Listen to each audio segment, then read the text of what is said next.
If you're passionate about literature and looking to discover unforgettable classics, this is your place. Don't forget to subscribe to the channel and hit the bell icon so you won't miss any recommendations. Today's book is At the Mountains of Madness, published in 1936 by H.P. Lovecraft. At the Mountains of Madness is a masterpiece of cosmic horror that redefines the limits of terror and the unknown. Get ready for a journey into the absolute unknown. It clearly, despite the linkage of Alaska with Siberia, of North America with Europe through Greenland, and of South America with the Antarctic continent through Graham Land. In the Carboniferous map, the whole globe, ocean floor and rifted landmass alike, bore symbols of the Old One's vast stone cities. But in the later charts, the gradual recession toward the Antarctic became very plain. The final Pliocene specimen showed no land cities except on the Antarctic continent and the tip of South America, nor any ocean cities north of the 50th parallel of south latitude. Knowledge and interest in the northern world, save for a study of coastlines probably made during long exploration flights on those fan-like membranous wings, had evidently declined to zero among the old ones.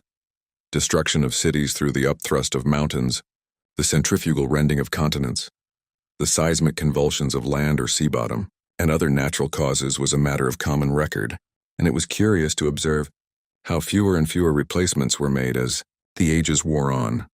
The vast dead megalopolis that yawned around us seemed to be the last general center of the race built early in the Cretaceous, age after a titanic earth buckling had obliterated a still vaster predecessor not far distant.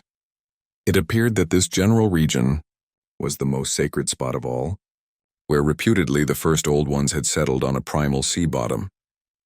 In the new city, many of whose features we could recognize in the sculptures, but which stretched fully 100 miles along the mountain range in each direction beyond the farthest limits of our aerial survey, there were reputed to be preserved certain sacred stones forming part of the first sea-bottom city, which were thrust up to light after long epochs in the course of the general crumpling of strata.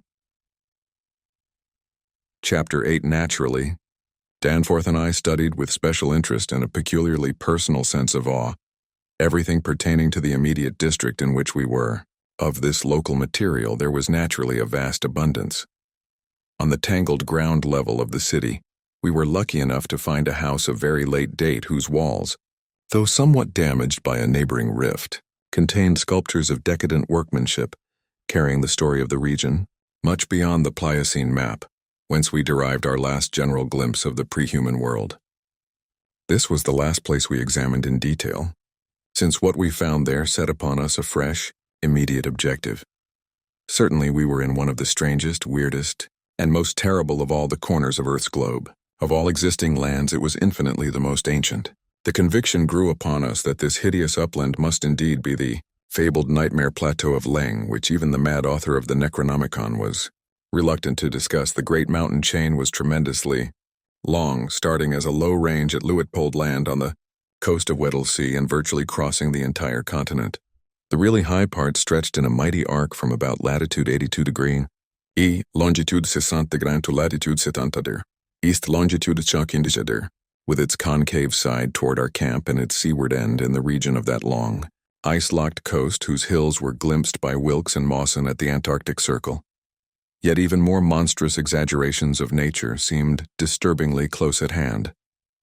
I have said that these peaks are higher than the Himalayas, but the sculptures forbid me to say that they are Earth's highest. That grim honor is beyond doubt reserved for something which half the sculptures hesitated to record at all, whilst others approached it with obvious repugnance and trepidation. It seems that there was one part of the ancient land, the first part that ever rose from the waters after the earth had flung off the moon and the old ones had seeped down from the stars, which had come to be shunned as vaguely and namelessly evil. Cities built there had crumbled before their time, and had been found suddenly deserted. Then when the first great earth buckling had convulsed the region in the Comanchean age, a frightful line of peaks had shot suddenly up amidst the most appalling din and chaos, and earth had received her loftiest and most terrible mountains. If the scale of the carvings was correct, these abhorred things must have been much over 40,000 feet high, radically vaster than even the shocking mountains of madness we had crossed. They extended, it appeared, from about latitude 77 degrees E, longitude 70 crater onto latitude 70, e longitude 100 degree, less than 300 miles away from the dead city, so that we would have spied their dreaded summits in the dim western distance had it not been for that vague, opalescent haze. Their northern end must likewise be visible from the long Antarctic Circle coastline at Queen Mary Land. Some of the old ones, in the decadent days, had made strange prayers to those mountains, but none ever went near them or dared to guess what lay beyond. No human eye had ever seen them, and as I studied the emotions conveyed in the carvings, I prayed that none ever might.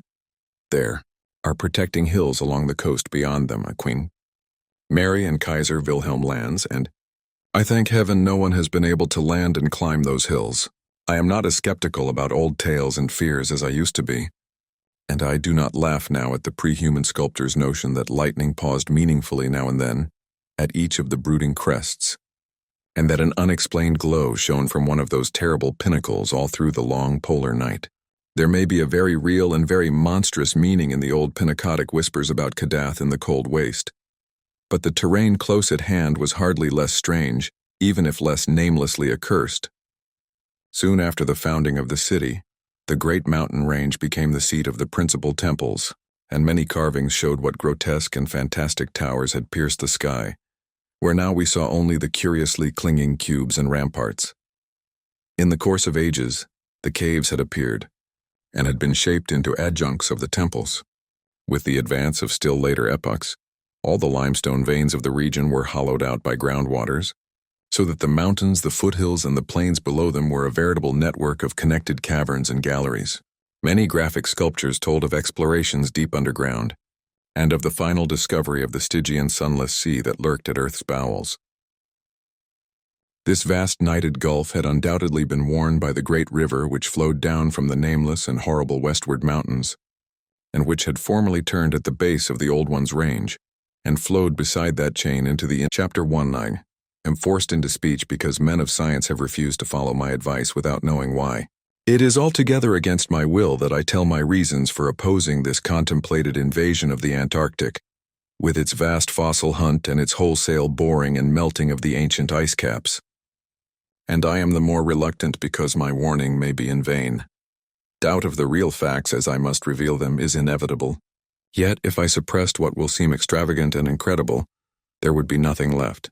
The hitherto withheld photographs, both ordinary and aerial, will count in my favor, for they are damnably vivid and graphic. Still, they will be doubted because of the great lengths to which clever fakery can be carried.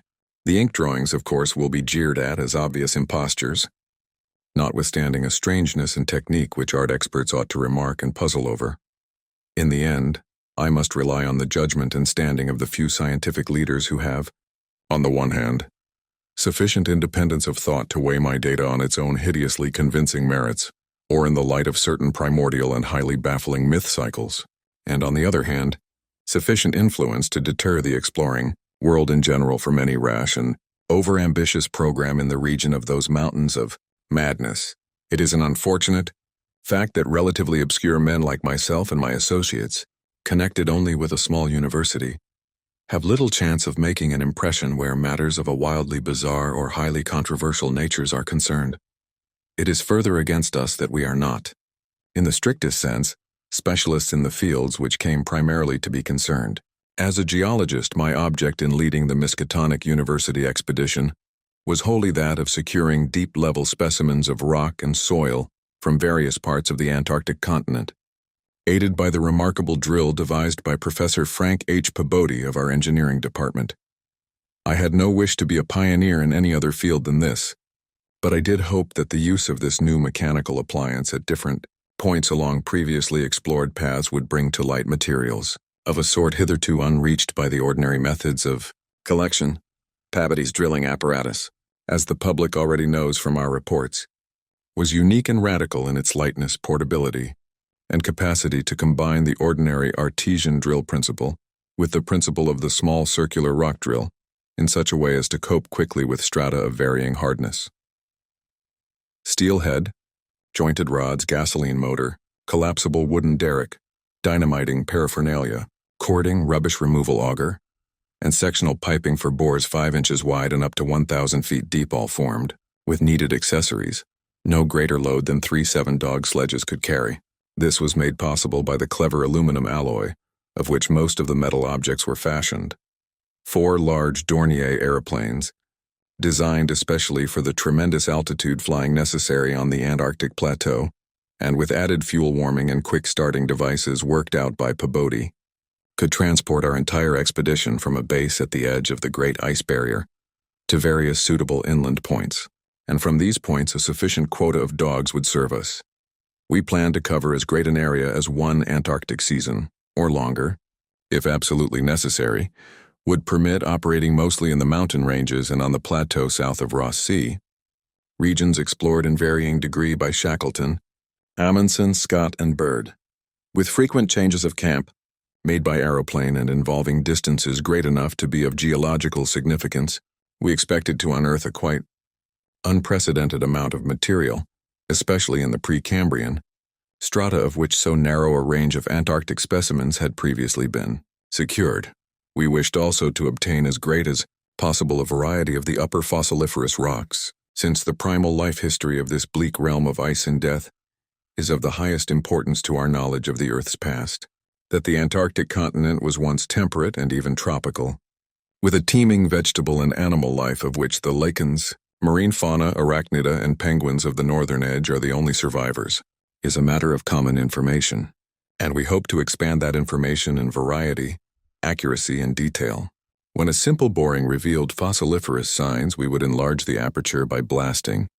In order to get specimens of suitable size and condition, our borings, of varying depth according to the promise held out by the upper soil or rock, were to be confined to exposed or nearly exposed land surfaces, these inevitably being slopes and ridges because of the 1 or 2 mile thickness of solid ice overlying the lower levels.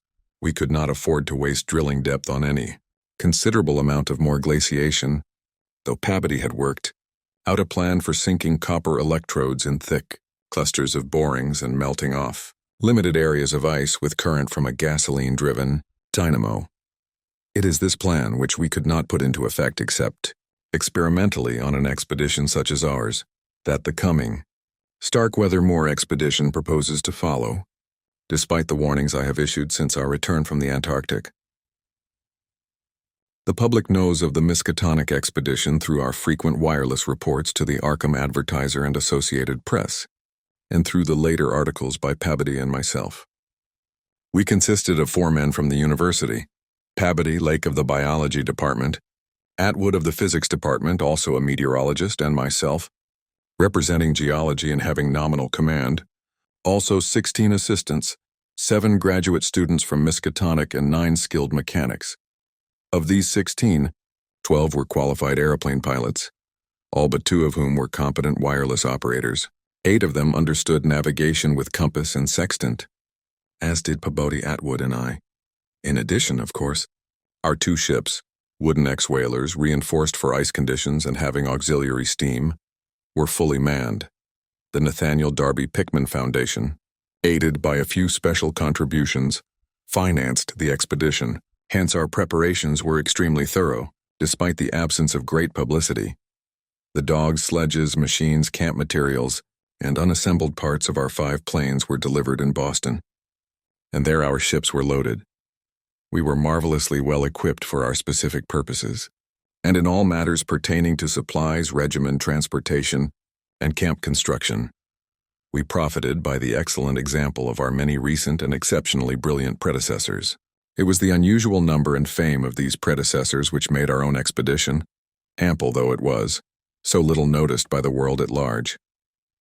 As the newspapers told, we sailed from Boston Harbor on September 2, 1930, taking a leisurely course down the coast and through the Panama Canal, and stopping at Samoa and Hobart, Tasmania, at which latter place we took on final supplies. None of our exploring party had ever been in the polar regions before, hence we all relied greatly on our ship captains, J.B. Douglas commanding the brig Arkham and serving as commander of the sea party, and Georg Thorfinsen commanding the bark Miskatonic, both veteran whalers in Antarctic waters. As we left the inhabited world behind, the sun sank lower and lower in the north, and stayed longer and longer above the horizon each day. At about 62 degrees south latitude, we sighted our first icebergs, table-like objects with vertical sides, and just before reaching the Antarctic Circle, which we crossed on October 20th with appropriately quaint ceremonies, we were considerably troubled with field ice. The falling temperature bothered me considerably after our long voyage through the tropics, but I tried to brace up for the worse rigors to come. On many occasions, the curious atmospheric effects enchanted me vastly. These included a strikingly vivid mirage, the first I had ever seen, in which distant bergs became the battlements of unimaginable cosmic castles. Pushing through the ice, which was fortunately neither extensive nor thickly packed, we regained open water at south latitude 67 degree, east longitude 175 degree. On the morning of October 26th, a strong land blink appeared on the south, and before noon we all felt a thrill of excitement at beholding a vast, lofty, and snow-clad mountain chain which opened out and covered the whole vista ahead. At last we had encountered an outpost of the great unknown continent and its cryptic world of frozen death. These peaks were obviously the Admiralty Range discovered by Ross, and it would now be our task to round Cape Adair and sail down the east coast of Victoria Land to our contemplated base on the shore of McMurdo Sound, at the foot of the volcano Erebus in south latitude 77°9. But the last lap of the voyage was vivid and fancy-stirring. Great barren peaks of mystery loomed up constantly against the west, as the low northern sun of noon, or the still lower horizon-grazing southern sun of midnight, poured its hazy reddish rays over the white snow, bluish ice and water lanes and black bits of exposed granite slope. Through the desolate summits swept raging, intermittent gusts of the terrible Antarctic wind, whose cadences sometimes held vague suggestions of a wild and half-sentient musical piping, with notes extending over a wide range, and which for some subconscious mnemonic reason seemed to me disquieting and even dimly terrible. Something about the scene reminded me of the strange and disturbing Asian paintings of Nicholas Roerich, and of the still stranger and more disturbing descriptions of the evilly fabled plateau of Leng, which occur in the dreaded Necronomicon of the mad Arab Abdul al-Hazred. I was rather sorry later on that I had ever looked into that monstrous book at the college library. On the 7th of November, sight of the westward range having been temporarily lost, we passed Franklin Island, and the next day descried the cones of Ments Erebus and Terror on Ross Island ahead, with the long line of the Perry Mountains beyond. There now stretched off to the east the low white line of the Great Ice Barrier, rising perpendicularly to a height of 200 feet like the rocky cliffs of Quebec, and marking the end of southward navigation. In the afternoon, we entered McMurdo Sound and stood off the coast in the lee of smoking Mount Erebus. The scoriaceous peak towered, up some 12,700 feet against the eastern sky, like a Japanese print of the sacred Fujiyama, while beyond it rose the white ghost-like height of Mount Terror, 10,900 feet in altitude and now extinct as a volcano. Puffs of smoke from Erebus came intermittently, and one of the graduate assistants, a brilliant young fellow named Danforth, pointed out what looked like lava on the snowy slope, remarking that this mountain, discovered in 1840, had undoubtedly been the source of Poe's image when he wrote 7 years later, the lavas that restlessly roll their sulphurous currents down. Yanakin, the ultimate climbs of the pole, that groan as they roll down Mount Yanakin, the realms of the boreal pole. Danforth was a great reader of bizarre material, and had talked a good deal of Poe. I was interested myself because of the Antarctic scene of Poe's only long story, the disturbing and enigmatical Arthur Gordon Pym.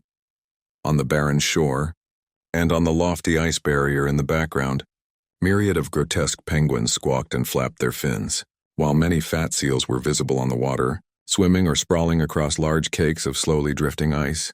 Using small boats, we effected a difficult landing on Ross Island shortly after midnight on the morning of the 9th, carrying a line of cable from each of the ships and preparing to unload supplies by means of a breeches buoy arrangement. Our sensations on first treading Antarctic soil were poignant and complex, even though at this particular point the Scott and Shackleton expeditions had preceded us. Our camp on the frozen shore below the volcano's slope was only a provisional one, headquarters being kept aboard the Arkham. We landed all our drilling apparatus, dogs, sledges, tents, provisions, gasoline tanks, experimental ice melting outfit, cameras, both ordinary and aerial, airplane parts, and other accessories, including 3 small portable wireless outfits besides those in the planes capable of communicating with the Arkham's large outfit from any part of the Antarctic continent that we would be likely to visit. The ship's outfit, communicating with the outside world, was to convey press reports to the Arkham Advertiser's powerful wireless station on Kingsport Head. Mass. We hoped to complete our work during a single Antarctic summer, but if this proved impossible, we would winter on the Arkham, sending the Miskatonic north before the freezing of the ice for another summer's supplies.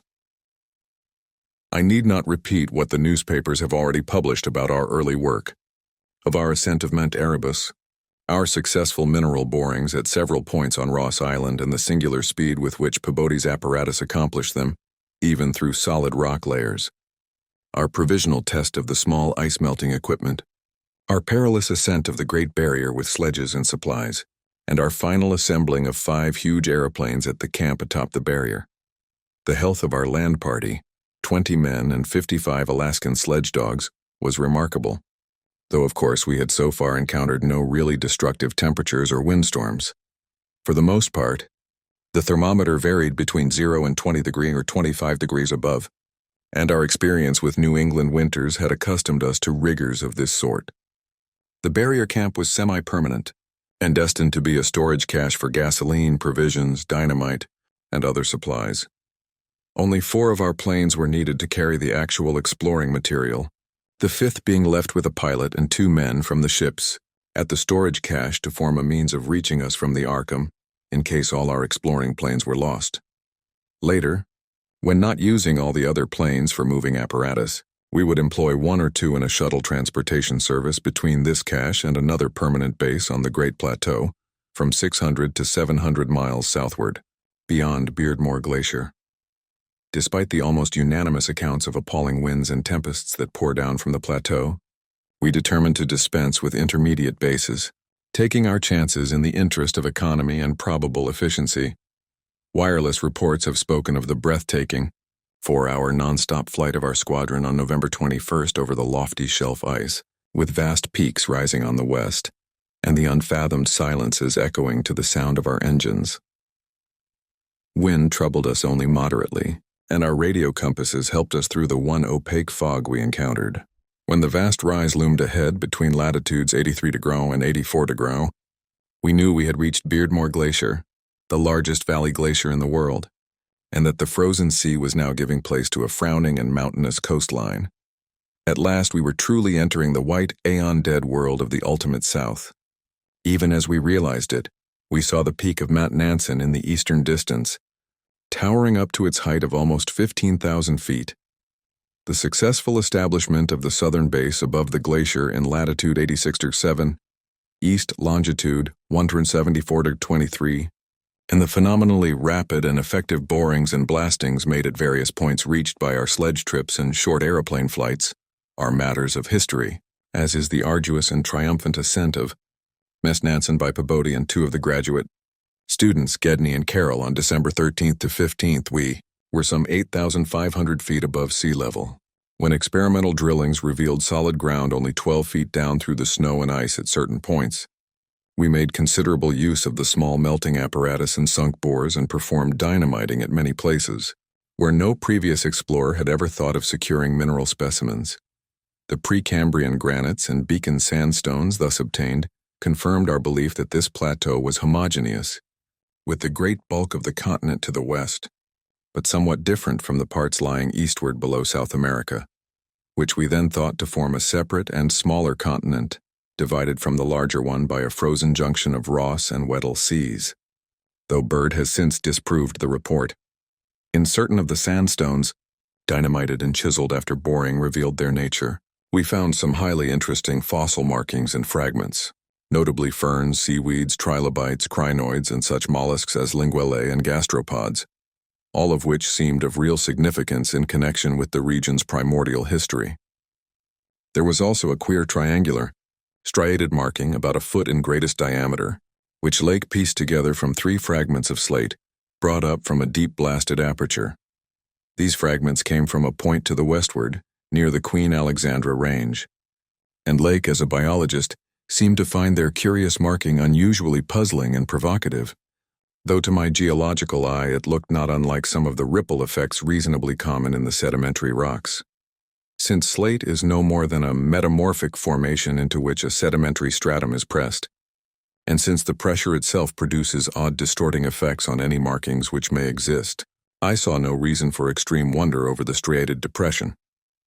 On January 6, 1931, Lake, Peabody, Daniels, all 6 of the students, 4 mechanics, and myself flew directly over the South Pole in 2 of the Great Plains, being forced down once by a sudden high wind, which fortunately did not develop into a typical storm. This was, as the papers have stated, one of several observation flights, during others of which we tried to discern new topographical features in areas unreached by previous explorers.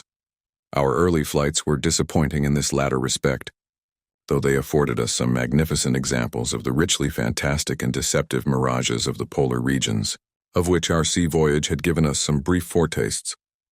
Distant mountains floated in the sky as enchanted cities, and often the whole white world would dissolve into a gold, silver, and scarlet land of Dunsanian dreams and adventurous expectancy under the magic of the low midnight sun.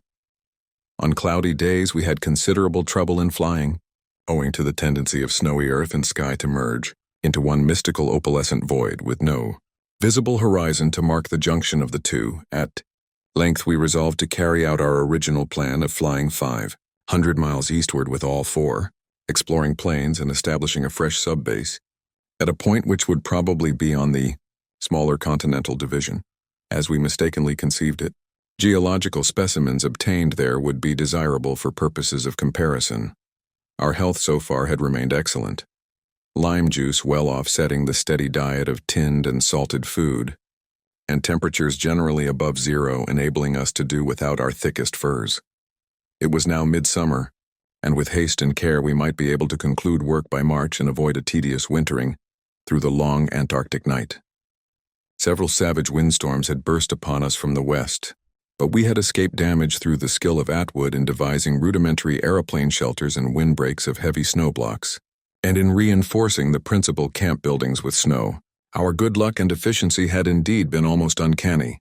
The outside world knew, of course, of our program, and was told also of Lake's strange and dogged insistence on a westward, or rather, northwestward, prospecting trip before our radical shift to the new base.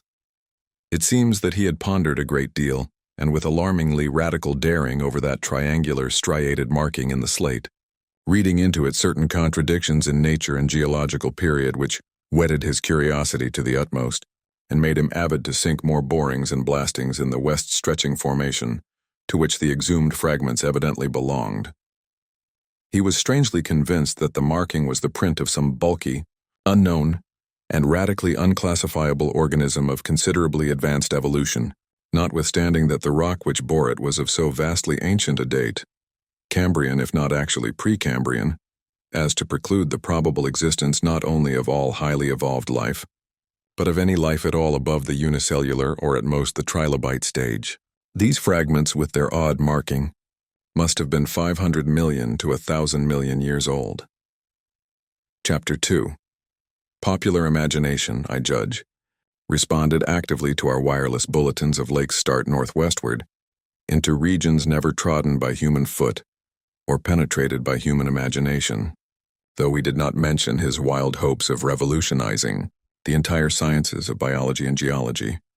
His preliminary, sledging and boring journey of January 11th to 18th with Peabody and 5 others, marred by the loss of 2 dogs in an upset when crossing one of the great pressure ridges in the ice, had brought up more and more of the Archean slate, and even I was interested by the singular profusion of evident fossil markings in that unbelievably ancient stratum.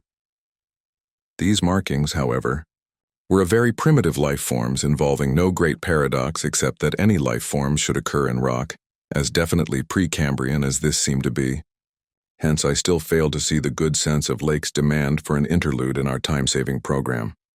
An interlude requiring the use of all 4 planes, many men and the whole of the expedition's mechanical apparatus. I did not, in the end, veto the plan, though I decided not to accompany the northwestward party despite Lake's plea for my geological advice. While they were gone, I would remain at the base with Pabodi and 5 men and work out final plans for the eastward shift. In preparation for this transfer, one of the planes had begun to move up a good gasoline supply from McMurdo Sound. But this could wait temporarily. I kept with me 1 sledge and 9 dogs, since it is unwise to be at any time without possible transportation in an utterly tenantless world of aeon-long death.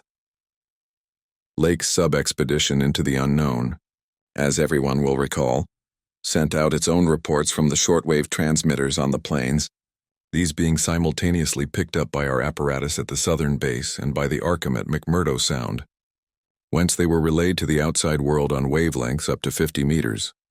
The start was made January 22nd at 4 a.m., and the first wireless message we received came only 2 hours later, when Lake spoke of descending and starting a small-scale ice melting and bore at a point some 300 miles away from us. 6 hours after that, a second and very excited message told of the frantic, beaver-like work whereby a shallow shaft had been sunk and blasted, culminating in the discovery of slate fragments with several markings approximately like the one which had caused the original puzzlement. 3 hours later, a brief bulletin announced the resumption of the flight in the teeth of a raw and piercing gale. And when I dispatched a message of protest against further hazards, Lake replied curtly that his new specimens made any hazard worth taking. I saw that his excitement had reached the point of mutiny, and that I could do nothing to check this headlong risk of the whole expedition's success. But it was appalling to think of his plunging deeper and deeper into that treacherous and sinister white immensity of tempests and unfathomed mysteries which stretched off for some 1,500 miles to the half-known, half-suspected coastline of Queen Mary and Knox lands. Then, in about an hour and a half more, came that doubly excited message from Lake's moving plane, which almost reversed my sentiments and made me wish I had accompanied the party. On 5 p.m. on the wing. After snowstorm, have spied mountain range ahead higher than any hitherto seen. May equal Himalayas, allowing for height of plateau. Probable latitude 76 under 15 D, longitude 113 D, 10 E. Reach as far as can see to right and left. Suspicion of 2 smoking cones. All peaks black and bare of snow. Gale blowing off them impedes navigation. After that Pabodi, the men and I hung breathlessly over the receiver. Thought of this titanic mountain rampart 700 miles away inflamed our deepest sense of adventure. And we rejoiced that our expedition, if not ourselves personally, had been its discoverers. In half an hour, Lake called us again. Moulton's plane forced down on plateau and foothills, but nobody hurt and perhaps can repair. Shall transfer essentials to other 3 for return or further moves if necessary. But no more heavy plane travel needed just now. Mountains surpass anything in imagination. I'm going up scouting in Carroll's plane with all weight out. You can't imagine anything like this. Highest peaks must go over 35,000 feet. Everest out of the running. Atwood to work out height with theodolite while Carroll and I go up. Probably wrong about cones, for formations look stratified. Possibly Precambrian slate with other strata mixed in. Queer skyline effects. Regular sections of cubes clinging to highest peaks. Whole thing marvelous in red gold light of low sun. Like land of mystery in a dream or gateway to forbidden world of untrodden wonder. Wish you were here to study. Though it was technically sleeping time, not one of us listeners thought for a moment of retiring. It must have been a good deal the same at McMurdo Sound, where the supply cache and the Arkham were also getting the messages. For Captain Douglas gave out a call congratulating everybody on the important find, and Sherman, the cache operator, seconded his sentiments. We were sorry, of course, about the damaged aeroplane, but hoped it could be easily mended. Then at 11 p.m. came another call from Lake. Up with Carroll over highest foothills. Don't dare try really tall peaks in present weather, but shall later. Frightful work climbing and hard going at this altitude, but worth it. Great range fairly solid, hence can't get any glimpses beyond. Main summits exceed Himalayas and very queer. Range looks like Precambrian slate, with plain signs of many other upheaved strata. Was wrong about volcanism. Goes farther in either direction than we can see. Swept clear of snow above about 21,000 feet. Odd formations on slopes of highest mountains. Great low square blocks with exactly vertical sides. And rectangular lines of low vertical ramparts like the old Asian castles clinging to steep mountains in Rarick's paintings. Impressive from distance. Flew close to some, and Carroll thought they were formed of smaller separate pieces, but that is probably weathering. Most edges crumbled and rounded off as if exposed to storms and climate changes for millions of years. Parts, especially upper parts, seemed to be of lighter colored rock than any visible strata on slopes proper, hence an evidently crystalline origin. Close flying shows many cave mouths, some unusually regular in outline, square or semicircular. You must come and investigate. Think I saw ramparts squarely on top of one peak. Height seems about 30,000 to 35,000 feet. I'm up 21,500 myself in devilish gnawing cold. Wind whistles and pipes through passes and in and out of caves, but no flying danger so far. From then on, for another half hour, Lake kept up a running fire of comment and expressed his intention of climbing some of the peaks on foot. I replied that I would join him as soon as he could send a plane, and that Pabodie and I would work out the best gasoline plan, just where and how to concentrate our supply in view of the expedition's altered character. Obviously, Lake's boring operations, as well as his aeroplane activities, would need a great deal delivered at the new base which he was to establish at the foot of the mountains, and it was possible that the eastward flight might not be made after all this season. In connection with this business, I called Captain Douglas and asked him to get as much as possible out of the ships and up the barrier with the single dog team we had left there. A direct route across the unknown region between Lake and McMurdo Sound was what we really ought to establish. Lake called me later to say that he had decided to let the camp stay where Moulton's plane had been forced down, and where repairs had already progressed somewhat. The ice sheet was very thin, with dark ground here and there visible, and he would sink some borings and blasts at that very point before making any sledge trips or climbing expeditions. He spoke of the ineffable majesty of the whole scene, and the queer state of his sensations at being in the lee of vast silent pinnacles, whose ranks shot up like a wall reaching the sky at the world's rim. It was a queer state of sensations, being in the lee of vast, silent pinnacles where ranks shot up like a wall reaching the sky at the world's rim. Atwood's theodolite observations had placed the height of the 5 tallest peaks at from 30,000 to 34,000 feet. The windswept nature of the terrain clearly disturbed Lake, for it argued the occasional existence of prodigious gales, violent beyond anything we had so far encountered. His camp lay a little more than 5 miles from where the higher foothills rose. Abruptly, I could almost trace a note of subconscious alarm in his words flashed across a glacial void of 700 miles, as he urged that we all hasten with the matter and get the strange new region disposed of as soon as possible. He was about to rest now, after a continuous day's work of almost unparalleled speed, strenuousness, and results. 1 in the morning, I had a 3-cornered wireless talk with Lake and Captain Douglas at their widely separated bases. It was agreed that one of Lake's planes would come to my base for Pabodie, the 5 men and myself, as well as for all the fuel it could carry. The rest of the fuel question, depending on our decision about an easterly trip, could wait for a few days, since Lake had enough for immediate camp heat and borings. Eventually, the old southern base ought to be restocked. But if we postponed the easterly trip, we would not use it till the next summer, and meanwhile, Lake must send a plane to explore a direct route between his new mountains and McMurdo Sound. Pabodie and I prepared to close our base for a short or long period, as the case might be. If we wintered in the Antarctic, we would probably fly straight from Lake's base to the Arkham, without returning to this spot. Some of our conical tents had already been reinforced by blocks of hard snow, and now we decided to complete the job of making a permanent village. Owing to a very liberal tent supply, Lake had with him all that his base would need even after our arrival. I wirelessed that Pabodie and I would be ready for the northwestward move after 1 day's work and 1 night's rest. Our labors, however, were not very steady after 4 p.m., for about that time Lake began sending in the most extraordinary and excited messages.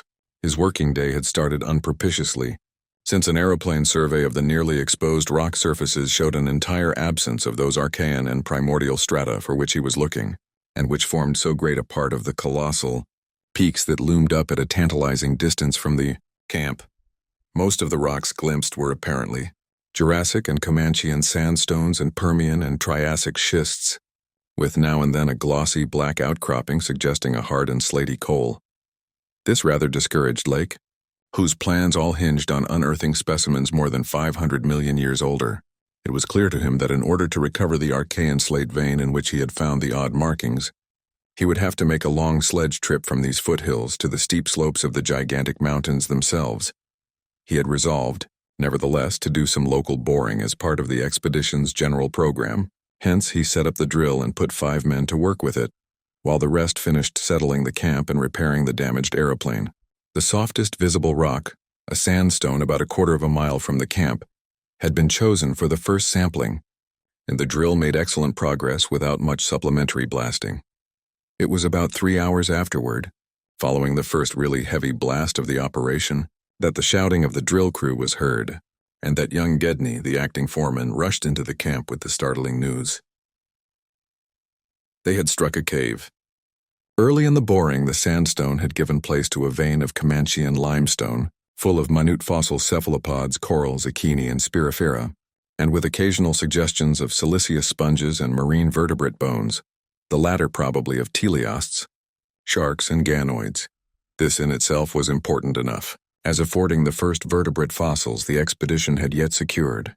But when shortly afterward the drill head dropped through the stratum into apparent vacancy, a wholly new and doubly intense wave of excitement spread among the excavators. A good-sized blast had laid open the subterranean secret, and now, through a jagged aperture perhaps 5 feet across and 3 feet thick, there yawned before the avid searchers a section of shallow limestone hollowing worn more than 50 million years ago by the trickling ground waters of a bygone tropic world.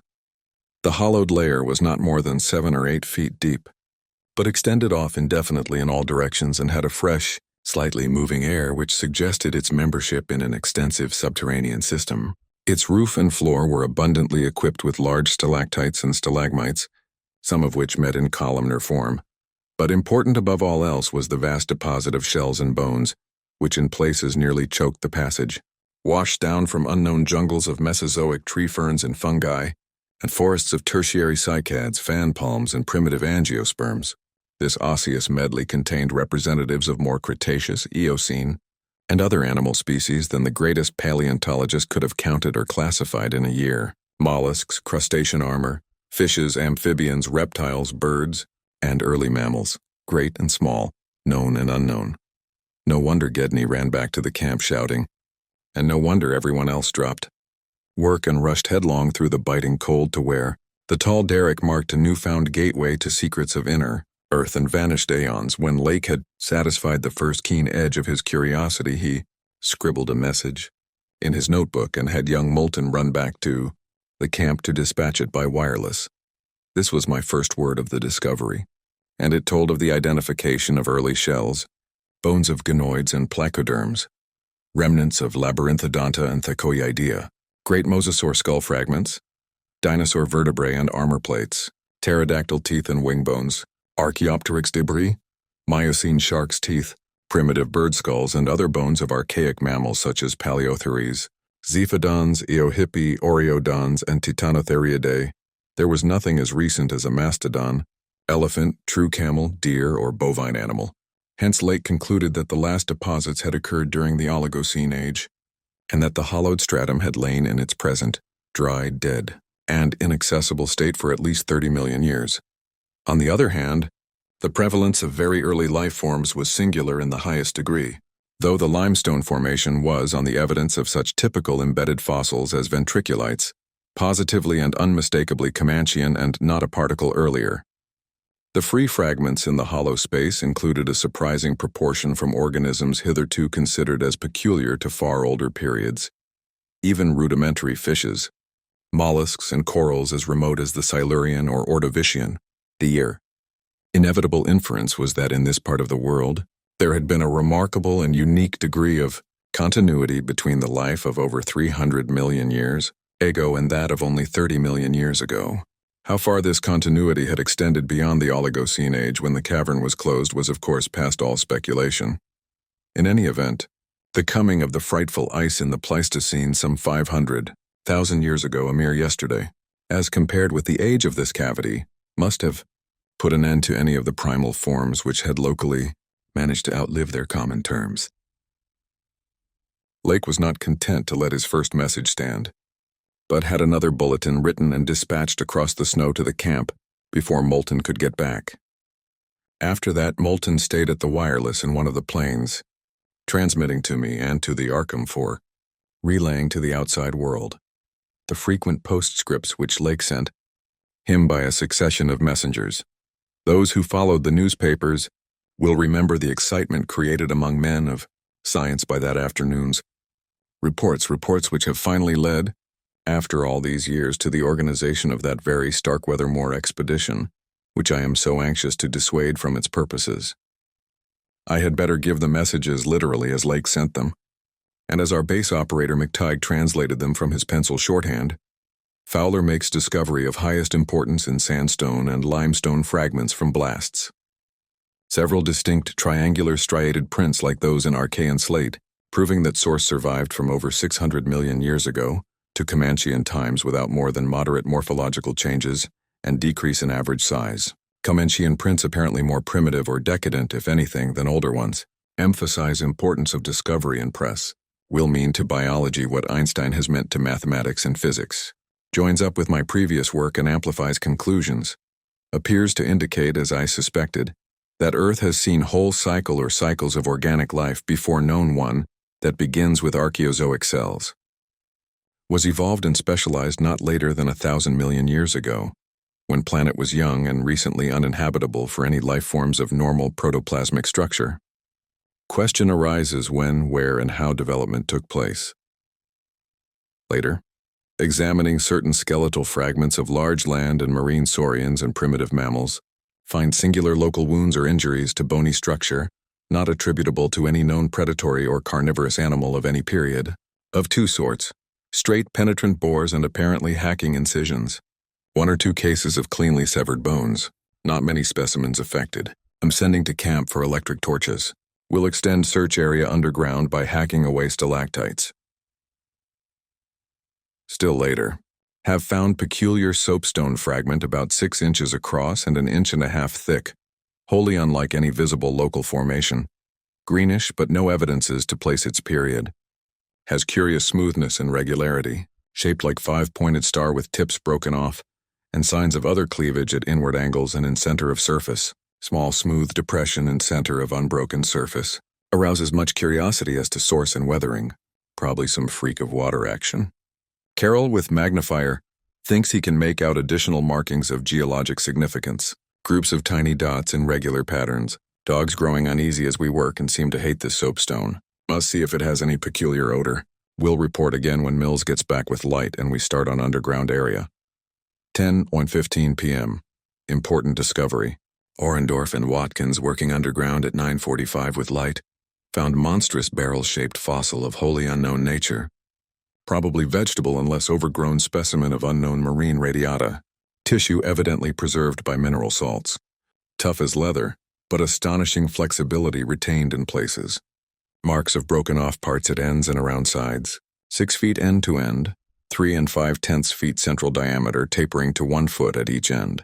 Like a barrel with 5 bulging ridges in place of staves. Lateral breakages, as of thinnish stalks, are at equator and middle of these ridges. In furrows between ridges are curious growths, combs or wings that fold up and spread out like fans.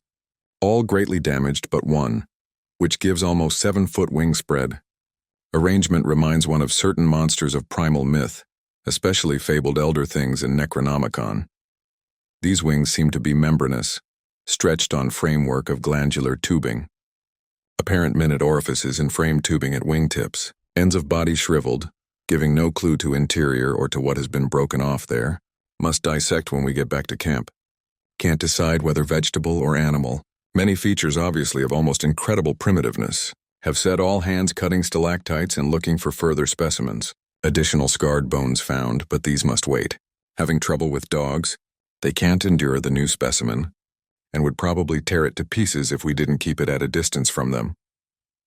11:30 p.m. Attention Dyer, Peabody, Douglas. Matter of highest, I might say transcendent importance. Arkham must relay to Kingsport Head Station at once. Strange barrel growth is the Archean thing that left prints in rocks.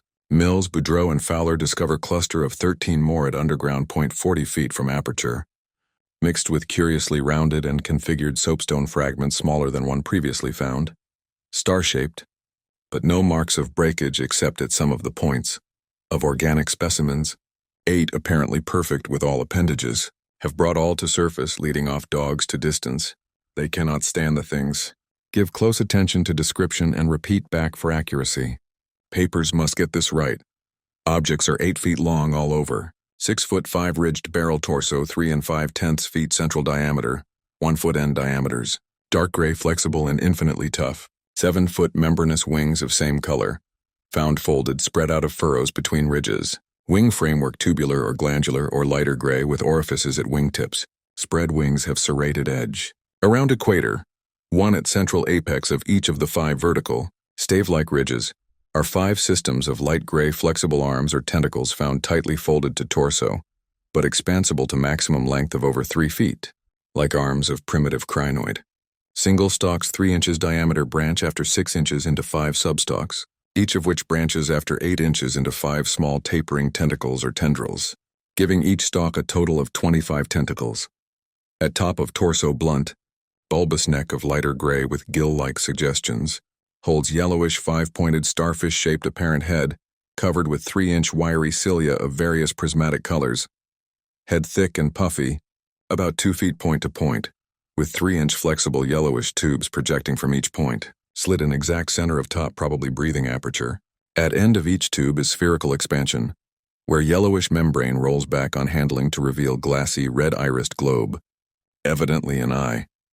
5 slightly longer reddish tubes start from inner angles of starfish-shaped head and end in sac-like swellings of same color which, upon pressure, open to bell-shaped orifices 2 inches maximum diameter and lined with sharp, white tooth-like projections, probable mouths. All these tubes, cilia, and points of starfish head, found folded tightly down. Tubes and points clinging to bulbous neck and torso, flexibility surprising despite vast toughness. At bottom of torso, rough but dissimilarly functioning counterparts of head arrangements exist. Bulbous light gray pseudoneck without gill suggestions.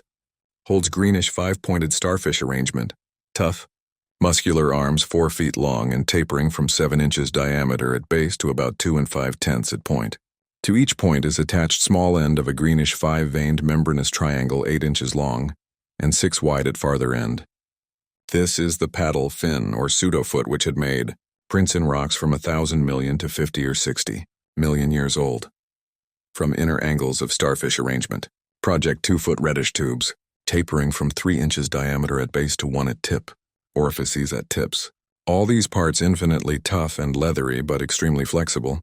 4-foot arms with paddles undoubtedly used for locomotion of some sort, marine or otherwise. When moved, display suggestions of exaggerated muscularity. As found, all these projections tightly folded over pseudo-neck and end of torso, corresponding to projections at other end, cannot yet assign positively to animal or vegetable kingdom, but odds now favor animal. Probably represents incredibly advanced evolution of radiata, without loss of certain primitive features. Echinoderm resemblances unmistakable despite local contradictory evidences.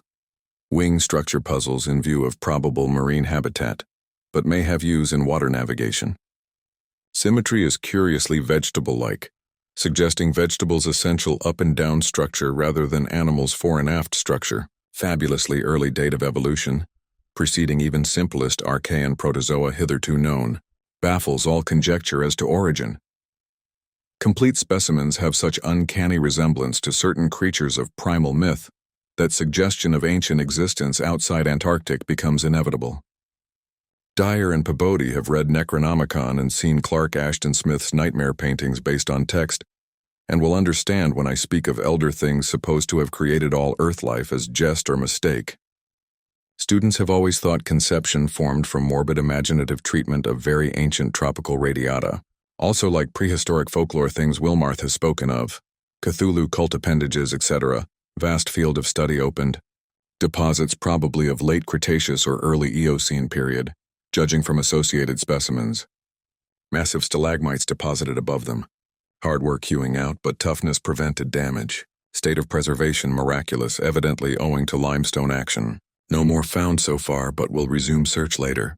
Job now to get 14 huge specimens to camp without dogs, which bark furiously and can't be trusted near them. With 9 men, 3 left to guard the dogs, we ought to manage the 3 sledges fairly well, though wind is bad. Must establish plane communication with McMurdo Sound and begin shipping material. But I've got to dissect one of these things before we take any rest. Wish I had a real laboratory here. Dyer better kick himself for having tried to stop my westward trip. First the world's greatest mountains and then this. If this last isn't the high spot of the expedition, I don't know what is. We're made scientifically. Congrats, Pabity, on the drill that opened up the cave. Now will Arkham please repeat description? Rattig, I've got to dissect one of these things before. First the world's greatest mountains, then this. Again, the sensations of Pabity and myself at receipt of this report were almost beyond description. Nor were our companions much behind us in enthusiasm. McTighe, who had hastily translated a few high spots as they came from the droning receiving set, wrote out the entire message from his shorthand version as soon as Lake's operator signed off. All appreciated the epic-making significance of the discovery, and I sent Lake congratulations as soon as the Arkham's operator had repeated back the descriptive parts as requested. And my example was followed by Sherman from his station at the McMurdo Sound supply cache, as well as by Captain Douglas of the Arkham. Later, as head of the expedition, I added some remarks to be relayed through the Arkham to the outside world. Of course, rest was an absurd thought amidst this excitement, and my only wish was to get to Lake's camp as quickly as I could. It disappointed me when he sent word that a rising mountain gale made early aerial travel impossible. But within an hour and a half, interest again rose to banish disappointment.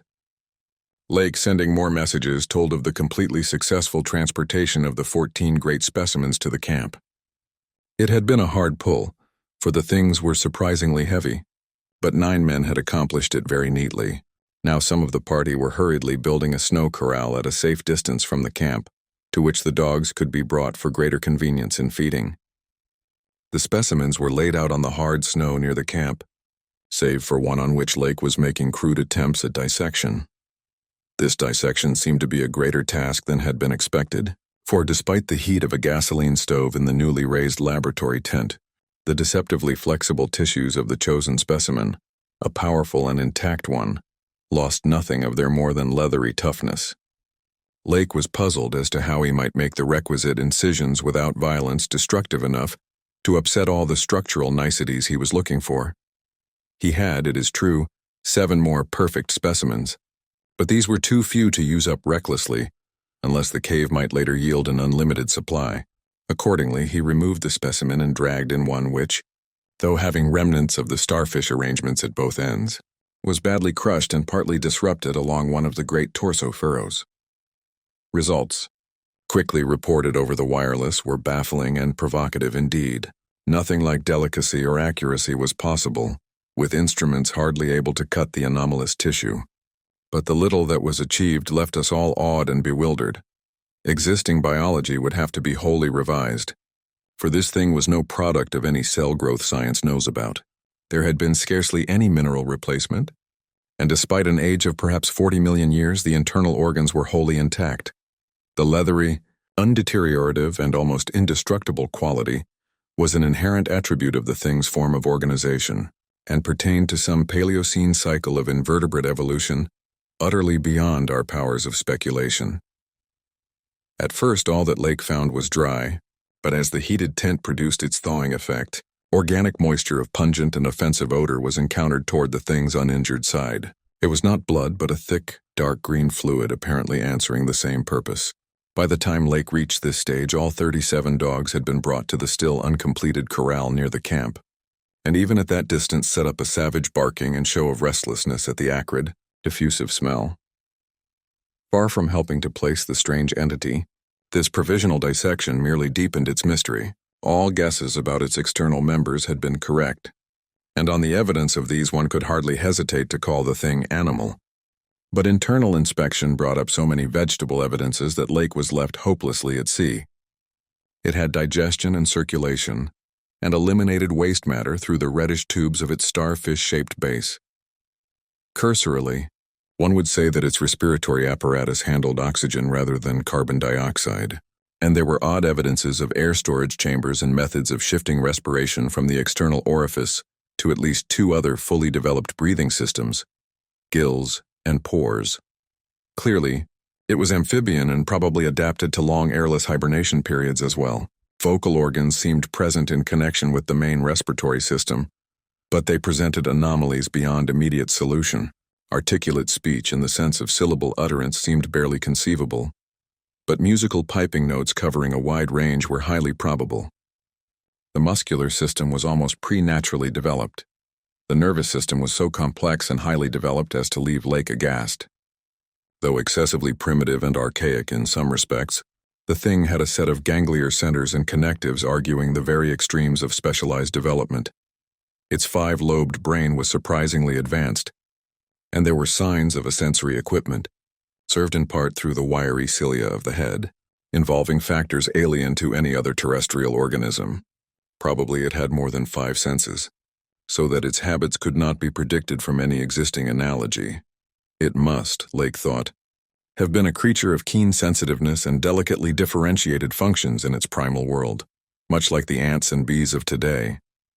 It reproduced like the vegetable cryptogams, especially the pteridophyta, having spore cases at the tips of the wings and evidently developing from a thallus or prothallus, but to give it a name at this stage was mere folly. It looked like a radiate, but was clearly something more. It was partly vegetable, but had 3/4 of the essentials of animal structure. That it was marine in origin. Its symmetrical contour and certain other attributes clearly indicated, yet one could not be exact as to the limit of its later adaptations. The wings, after all, held a persistent suggestion of the aerial. How it could have undergone its tremendously complex evolution on a newborn Earth in time to leave prints in Archean rocks was so far beyond conception as to make Lake whimsically recall the primal myths about great old ones who filtered down from the stars and concocted Earth life as a joke or mistake, and the wild tales of cosmic hill things from outside told by a folklorist colleague in Miskatonic's English department.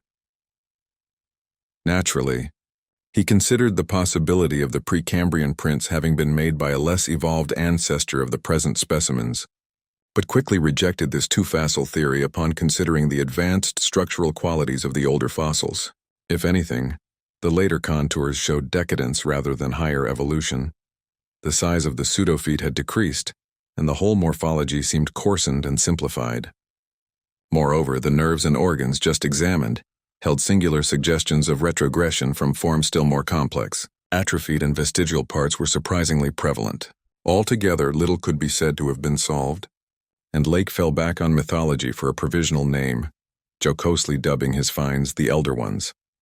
At about 2:30 a.m., having decided to postpone further work and get a little rest, he covered the dissected organism with a tarpaulin, emerged from the laboratory tent, and studied the intact specimens with renewed interest. The ceaseless Antarctic sun had begun to limber up their tissues a trifle, so that the head points and tubes of 2 or 3 showed signs of unfolding. But Lake did not believe there was any danger of immediate decomposition in the almost sub-zero air. He did, however, move all the undissected specimens closer together and throw a spare tent over them in order to keep off the direct solar rays. That would also help to keep their possible scent away from the dogs, whose hostile unrest was really becoming a problem, even at their substantial distance and behind the higher and higher snow walls, which an increased quota of the men were hastening to raise around their quarters. He had to weight down the corners of the tent cloth with heavy blocks of snow to hold it in place amidst the rising gale, for the Titan Mountains seemed about to deliver some gravely severe blasts. Early apprehensions about sudden Antarctic winds were revived, and under Atwood's supervision precautions were taken to bank the tents, new dog corral and crude aeroplane shelters with snow. On the mountainward side, these latter shelters, begun with hard snow blocks during odd moments, were by no means as high as they should have been, and Lake finally detached all hands from other tasks to work on them. It was after 4 when Lake at last prepared to sign off and advised us all to share the rest period his outfit would take when the shelter walls were a little higher. He held some friendly chat with Pabodie over the ether and repeated his praise of the really marvelous drills that had helped him make his discovery.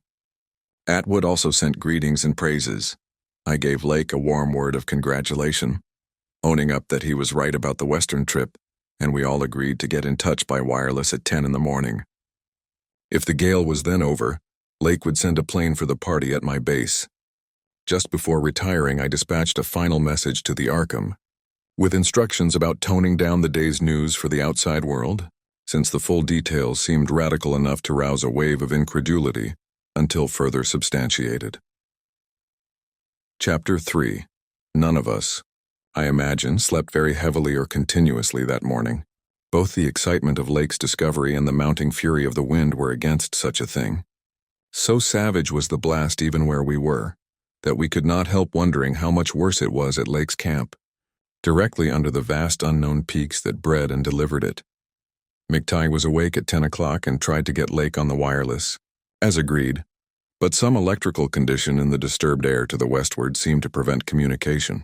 We did, however, get the Arkham, and Douglas told me that he had likewise been vainly trying to reach Lake. He had not known about the wind, for very little was blowing at McMurdo Sound, despite its persistent rage where we were. Throughout the day we all listened anxiously and tried to get Lake at intervals, but invariably without results. About noon a positive frenzy of wind stampeded out of the west, causing us to fear for the safety of our camp. But it eventually died down, with only a moderate relapse at 2 p.m. After 3 o'clock it was very quiet, and we redoubled our efforts to get Lake, reflecting that he had 4 planes, each provided with an excellent shortwave outfit. We could not imagine any ordinary accident capable of crippling all his wireless equipment at once. Nevertheless, the stony silence continued, and when we thought of the delirious force the wind must have had in his locality, we could not help making the most direful conjectures. By 6 o'clock our fears had become intense and definite, and after a wireless consultation with Douglas and Thorfinson, I resolved to take steps toward investigation.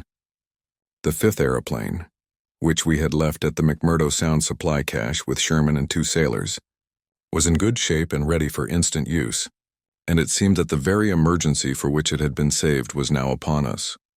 I got Sherman by wireless and ordered him to join me with the plane and the 2 sailors at the southern base as quickly as possible. The air conditions being apparently highly favorable, we then talked over the personnel of the coming investigation party and decided that we would include all hands, together with the sledge and dogs which I had kept with me. Even so great a load would not be too much for one of the huge planes built to our special orders for heavy machinery transportation. At intervals I still tried to reach Lake with the wireless, but all to no purpose. Sherman, with the sailors Gunnarsson and Larson, took off at 7:30 and reported a quiet flight from several points on the wing. They arrived at our base at midnight and all hands at once discussed the next move. It was risky business sailing over the Antarctic in a single aeroplane without any line of bases, but no one drew back from what seemed like the plainest necessity. We turned in at 2 o'clock for a brief rest after some preliminary loading of the plane, but were up again in 4 hours to finish the loading and packing. At 7:15 a.m., January 25th, we started northwestward under McTeahee's pilotage with 10 men, 7 dogs, a sledge, a fuel and food supply, and other items including the plane's wireless outfit. The atmosphere was clear, fairly quiet, and relatively mild in temperature, and we anticipated very little trouble in reaching the latitude and longitude designated by Lake as the site of his camp. Our apprehensions were over what we might find or fail to find at the end of our journey, for silence continued to answer all calls dispatched to the camp. Every incident of that 4.5-hour flight is burned into my recollection because of its crucial position in my life. It marked my loss at the age of 54 of all that peace and balance which the normal mind possesses through its accustomed conception of external nature and nature's laws. Thenceforward the 10 of us, but the student Danforth and myself above all others, were to face a hideously amplified world of lurking horrors which nothing can erase from our emotions, and which we would refrain from sharing with mankind in general if we could. The newspapers have printed the bulletins we sent from the moving plane, telling of our nonstop course, our 2 battles with treacherous upper air gales, our glimpse of the broken surface where Lake had sunk his mid-journey shaft 3 days before, and our sight of a group of those strange fluffy snow cylinders noted by Amundsen and Bird as rolling in the wind across the endless leagues of frozen plateau. There came a point, though, when our sensations could not be conveyed in any words the press would understand, and a later point when we had to adopt an actual rule of strict censorship. The sailor Larson was first to spy the jagged line of witch-like cones and pinnacles ahead, and his shout sent everyone to the windows of the great cabined plane. Despite our speed, they were very slow in gaining prominence, Hence we knew that they must be infinitely far off, and visible only because of their abnormal height. Little by little, however, they rose grimly into the western sky, allowing us to distinguish various bare, bleak, blackish summits, and to catch the curious sense of fantasy which they inspired as seen in the reddish Antarctic light against the provocative background of iridescent ice dust clouds. In the whole spectacle there was a persistent, pervasive hint of stupendous secrecy and potential revelation. It was as if these stark nightmare spires marked the pylons of a frightful gateway into forbidden spheres of dream, and complex gulfs of remote time, space, and ultradimensionality. I could not help feeling that they were evil things, mountains of madness whose farther slopes looked out over some accursed ultimate abyss. That seething, half-luminous cloud background held ineffable suggestions of a vague, ethereal beyondness far more than terrestrially spatial, and gave appalling reminders of the utter remoteness, separateness, desolation, and aeon-long death of this untrodden and unfathomed austral world. It was young Danforth who drew our notice to the curious regularities of the higher mountain skyline, regularities like clinging fragments of perfect cubes, which Lake had mentioned in his messages, and which indeed justified his comparison with the dreamlike suggestions of primordial temple ruins on cloudy Asian mountaintops so subtly and strangely painted by Rurich. There was indeed something hauntingly Rurich-like about this whole unearthly continent of mountainous mystery. I had felt it in October when we first caught sight of Victoria Land, and I felt it afresh now. I felt, too, another wave of uneasy consciousness of archaean mythical resemblances, of how disturbingly this lethal realm corresponded to the evilly famed plateau of Leng in the primal writings. Mythologists have placed Leng in Central Asia, but the racial memory of man or of his predecessors is long, and it may well be that certain tales have come down from lands and mountains and temples of horror earlier than Asia and earlier than any human world we know.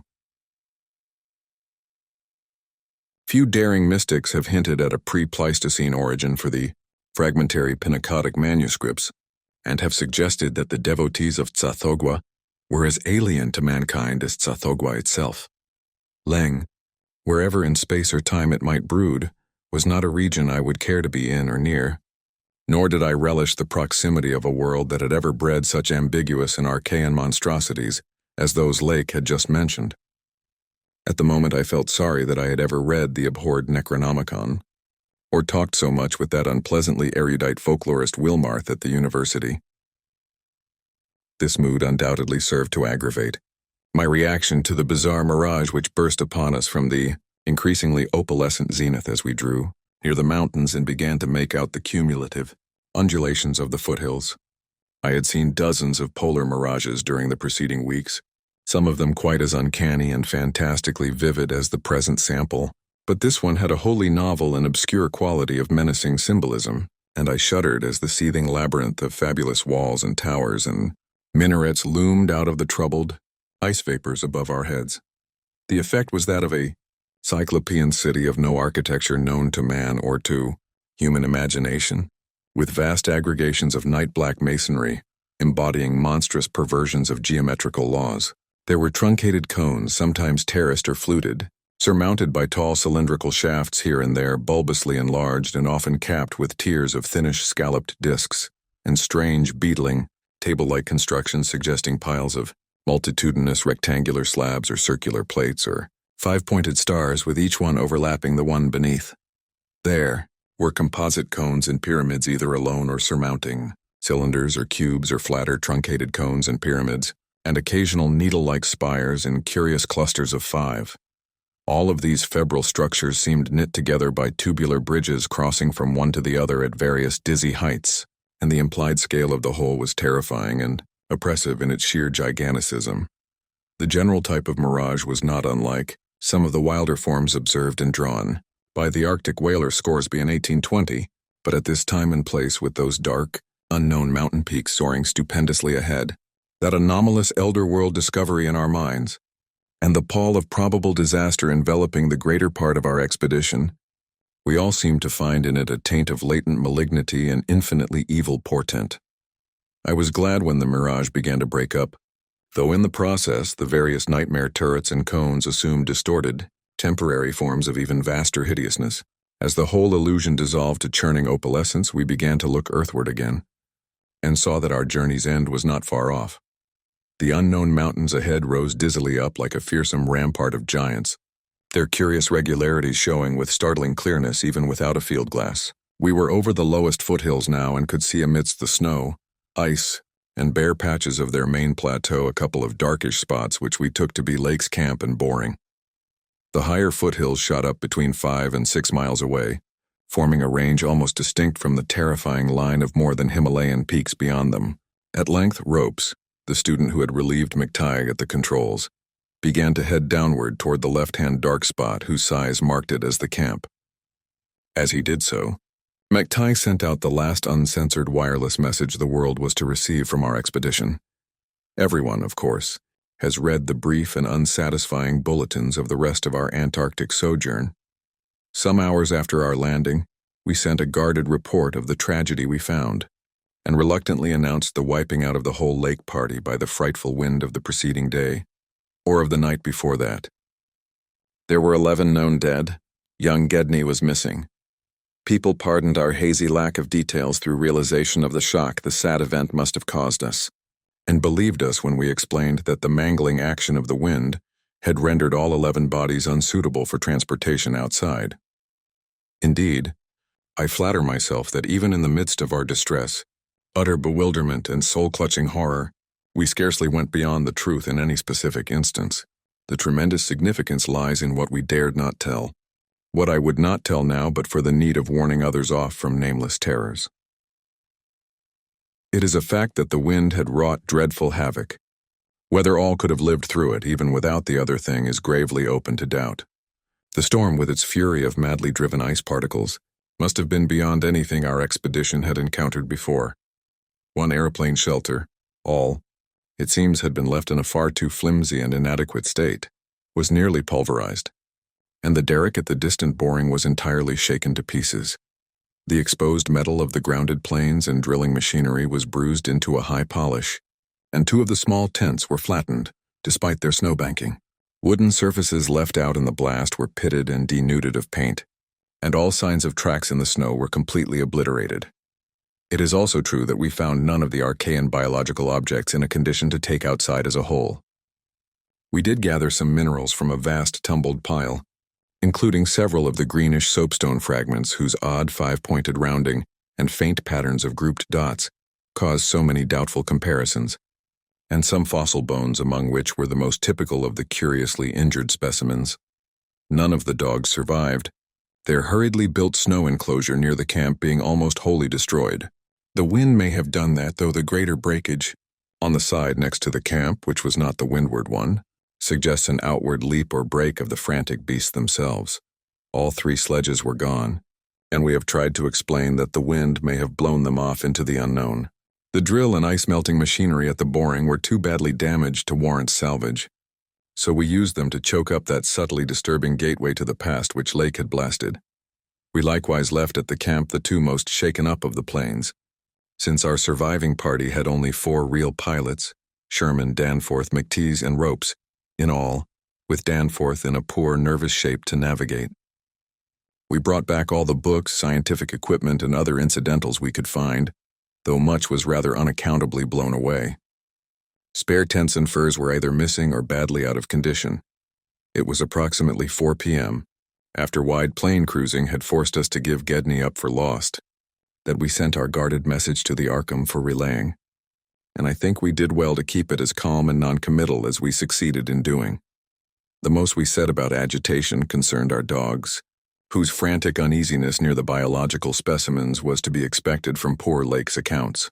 We did not mention, I think, their display of the same uneasiness when sniffing around the queer greenish soapstones and certain other objects in the disordered region. Objects including scientific instruments, airplanes, and machinery, both at the camp and at the Boring, whose parts had been loosened, moved, or otherwise tampered with by winds that must have harbored singular curiosity and investigativeness. About the 14 biological specimens we were pardonably indefinite. We said that the only ones we discovered were damaged, but that enough was left of them to prove Lake's description wholly and impressively accurate. It was hard work keeping our personal emotions out of this matter, and we did not mention numbers or say exactly how we had found those which we did find. We had by that time agreed not to transmit anything suggesting madness on the part of Lake's men, and it surely looked like madness to find 6 imperfect monstrosities carefully buried upright in 9-foot snow graves under 5-pointed mounds punched over with groups of dots and patterns, exactly like those on the queer greenish soapstones, dug up from Mesozoic or Tertiary times. The 8 perfect specimens mentioned by Lake seemed to have been completely blown away. We were careful, too, about the public's general peace of mind. Hence Danforth and I said little about that frightful trip over the mountains the next day. It was the fact that only a radically lightened plane could possibly cross a range of such height, which mercifully limited that scouting tour to the 2 of us. On our return at 1 a.m., Danforth was close to hysterics but kept an admirably stiff upper lip. It took no persuasion to make him promise not to show our sketches and the other things we brought away in our pockets, not to say anything more to the others than what we had agreed to relay outside, and to hide our camera films for private development later on. So that part of my present story will be as new to Pabodie, McTJ, Ropes, Sherman, and the rest as it will be to that world in general. Indeed, Danforth is closer-mouthed than I, for he saw, or thinks he saw, one thing he will not tell even me. As all know, our report included a tale of a hard ascent, a confirmation of Lake's opinion that the great peaks are of Archean slate, and other very primal crumpled strata unchanged since at least Middle Comanchean time. A conventional comment on the regularity of the clinging cube and rampart formations, a decision that the cave mouths indicate dissolved calcareous veins, a conjecture that certain slopes and passes would permit of the scaling and crossing of the entire range by seasoned mountaineers, and a remark that the mysterious other side holds a lofty and immense superplateau as ancient and unchanging as the mountains themselves, 20,000 feet in elevation, with grotesque rock formations protruding through a thin glacial layer, and with low, gradual foothills between the general plateau, surface and the sheer precipices of the highest peaks. This body of data is in every respect true so far as it goes, and it completely satisfied the men at the camp. We laid our absence of 16 hours, a longer time than our announced flying, landing, reconnoitering, and rock-collecting program called for, to a long mythical spell of adverse wind conditions, and told truly of our landing on the farther foothills. Fortunately, our tale sounded realistic and prosaic enough not to tempt any of the others into emulating our flight. Had any tried to do that, I would have used every ounce of my persuasion to stop them, and I do not know what Danforth would have done. While we were gone, Pabodie, Sherman, Ropes, McTighe, and Williamson had worked like beavers over Lake's 2 best planes, fitting them again for use, despite the altogether unaccountable juggling of their operative mechanism. We decided to load all the planes the next morning and start back for our old base as soon as possible. Even though indirect, that was the safest way to work toward McMurdo Sound. For a straight line, flight across the most utterly unknown stretches of the aeon-dead continent would involve many additional hazards. Further exploration was hardly feasible in view of our tragic decimation and the ruin of our drilling machinery. The doubts and horrors around us, which we did not reveal, made us wish only to escape from this austral world of desolation and brooding madness as swiftly as we could. As the public knows, our return to the world was accomplished without further disasters. All planes reached the old base on the evening of the next day, January 27th, after a swift non-stop flight. And on the 28th we made McMurdo Sound in 2 laps, the one pause being very brief and occasioned by a faulty rudder in the furious wind over the ice shelf after we had cleared the great plateau. In 5 days more, the Arkham and Miskatonic, with all hands and equipment on board, were shaking clear of the thickening field ice and working up Ross Sea, with the mocking mountains of Victoria Land looming westward against a troubled Antarctic sky and twisting the wind swales into a wide-ranged musical piping which chilled my soul to the quick. Less than a fortnight later we left the last hint of polar land behind us and thanked heaven that we were clear of a haunted, accursed realm where life and death, space and time have made black and blasphemous alliances in the unknown epoch since matter first writhed and swam on the planet's scarce-cooled crust. Since our return we have all constantly worked to discourage Antarctic exploration and have kept certain doubts and guesses to ourselves with splendid unity and faithfulness. Even young Danforth, with his nervous breakdown, has not flinched or babbled to his doctors. Indeed, as I have said, there is one thing he thinks he alone saw which he will not tell even me, though I think it would help his psychological state if he would consent to do so. It might explain and relieve much, though perhaps the thing was no more than the delusive aftermath of an earlier shock. That is the impression I gather after those rare, irresponsible moments when he whispers disjointed things to me, things which he repudiates vehemently as soon as he gets a grip on himself again. It will be hard work deterring others from the great white South, and some of our efforts may directly harm our cause by drawing inquiring notice. We might have known from the first that human curiosity is undying, and that the results we announced would be enough to spur others ahead on the same age-long pursuit of the unknown. Lake's reports of those biological monstrosities had aroused naturalists and paleontologists to the highest pitch, though we were sensible enough not to show the detached parts we had taken from the actual buried specimens, or our photographs of those specimens as they were found. We also refrained from showing the more puzzling of the scarred bones and greenish soapstones, while Danforth and I have closely guarded the pictures we took or drew on the super plateau across the range, and the crumpled things we smoothed, studied in terror, and brought away in our pockets. But now that Starkweather Moore party is organizing, and with a thoroughness far beyond anything our outfit attempted, if not dissuaded, they will get to the innermost nucleus of the Antarctic and melt and bore till they bring up that which we know may end the world. So I must break through all reticences at last, even about that ultimate, nameless thing beyond the mountains of madness. Chapter 4. It is only with vast hesitancy and repugnance that I let my mind go back to Lake's camp and what we really found there, and to that other thing beyond the awful mountain wall.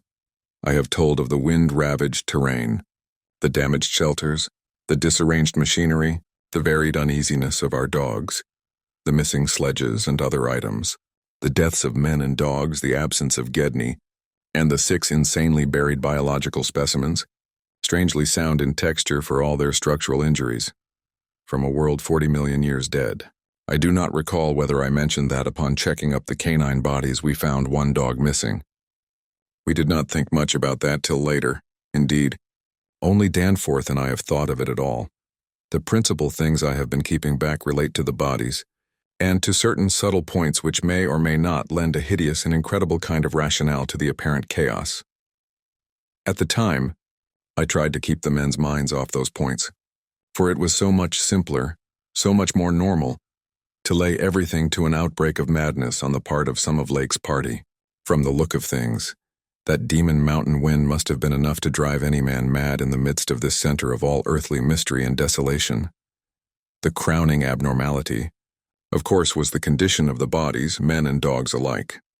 They had all been in some terrible kind of conflict, and were torn and mangled in fiendish and altogether inexplicable ways. Death, so far as we could judge, had in each case come from strangulation or laceration. The dogs had evidently started the trouble, for the state of their ill-built corral bore witness to its forcible breakage from within. It had been set some distance from the camp because of the hatred of the animals for those hellish archaean organisms, but the precautions seemed to have been taken in vain. When left alone in that monstrous wind, behind flimsy walls of insufficient height, they must have stampeded, whether from the wind itself, or from some subtle increasing odor emitted by the nightmare specimens. One could not say. But whatever had happened, it was hideous and revolting enough. Perhaps I had better put squeamishness aside and tell the worst at last, though with a categorical statement of opinion, based on the first-hand observations and most rigid deductions of both Danforth and myself, that the then missing Gedney was in no way responsible for the loathsome horrors we found. I have said that the bodies were frightfully mangled. Now I must add that some were incised and subtracted from in the most curious, cold-blooded, and inhuman fashion. It was the same with dogs and men. All the healthier, fatter bodies, quadrupedal or bipedal, had had their most solid masses of tissue cut out and removed, as by a careful butcher, and around them was a strange sprinkling of salt, taken from the ravaged provision chest on the plains, which conjured up the most horrible associations. The thing had occurred in one of the crude aeroplane shelters from which the plane had been dragged out. and subsequent winds had effaced all tracks which could have supplied any plausible theory. Scattered bits of clothing, roughly slashed from the human incision subjects, hinted no clues. It is useless to bring up the half-impression of certain faint snow prints in one shielded corner of the ruined enclosure, because that impression did not concern human prints at all, but was clearly mixed up with all the talk of fossil prints which poor Lake had been giving throughout the preceding weeks. One had to be careful of one's imagination in the lee of those overshadowing mountains of madness. As I have indicated, Gedney and one dog turned out to be missing in the end. When we came on that terrible shelter, we had missed 2 dogs and 2 men, but the fairly unharmed dissecting tent, which we entered after investigating the monstrous graves, had something to reveal. It was not as Lake had left it, for the covered parts of the primal monstrosity had been removed from the improvised table. Indeed, we had already realized that one of the 6 imperfect and insanely buried things we had found, the one with the trace of a peculiarly hateful odor, must represent the collected sections of the entity which Lake had tried to analyze. On and around that laboratory table were strewn other things, and it did not take long for us to guess that those things were the carefully, though oddly and inexpertly dissected parts of 1 man and 1 dog. I shall spare the feelings of survivors by omitting mention of the man's identity. Lake's anatomical instruments were missing, but there were evidences of their careful cleansing. The gasoline stove was also gone, though around it we found a curious litter of matches. We buried the human parts beside the other 10 men, and the canine parts with the other 35 dogs. Concerning the bizarre smudges on the laboratory table, and on the jumble of roughly handled illustrated books scattered near it, we were much too bewildered to speculate. This formed the worst of the camp horror, but other things were equally perplexing. The disappearance of Gedney, the 1 dog, the 8 uninjured biological specimens, the 3 sledges, and certain instruments, illustrated technical and scientific books, writing materials, electric torches and batteries, food and fuel, heating apparatus, spare tents, fursuits, and the like, was utterly beyond sane conjecture, as were likewise the spatter-fringed ink blots on certain pieces of paper, and the evidences of curious alien fumbling and experimentation around the plains, and all other mechanical devices both at the camp and at the boring. The dog seemed to abhor this oddly disordered machinery.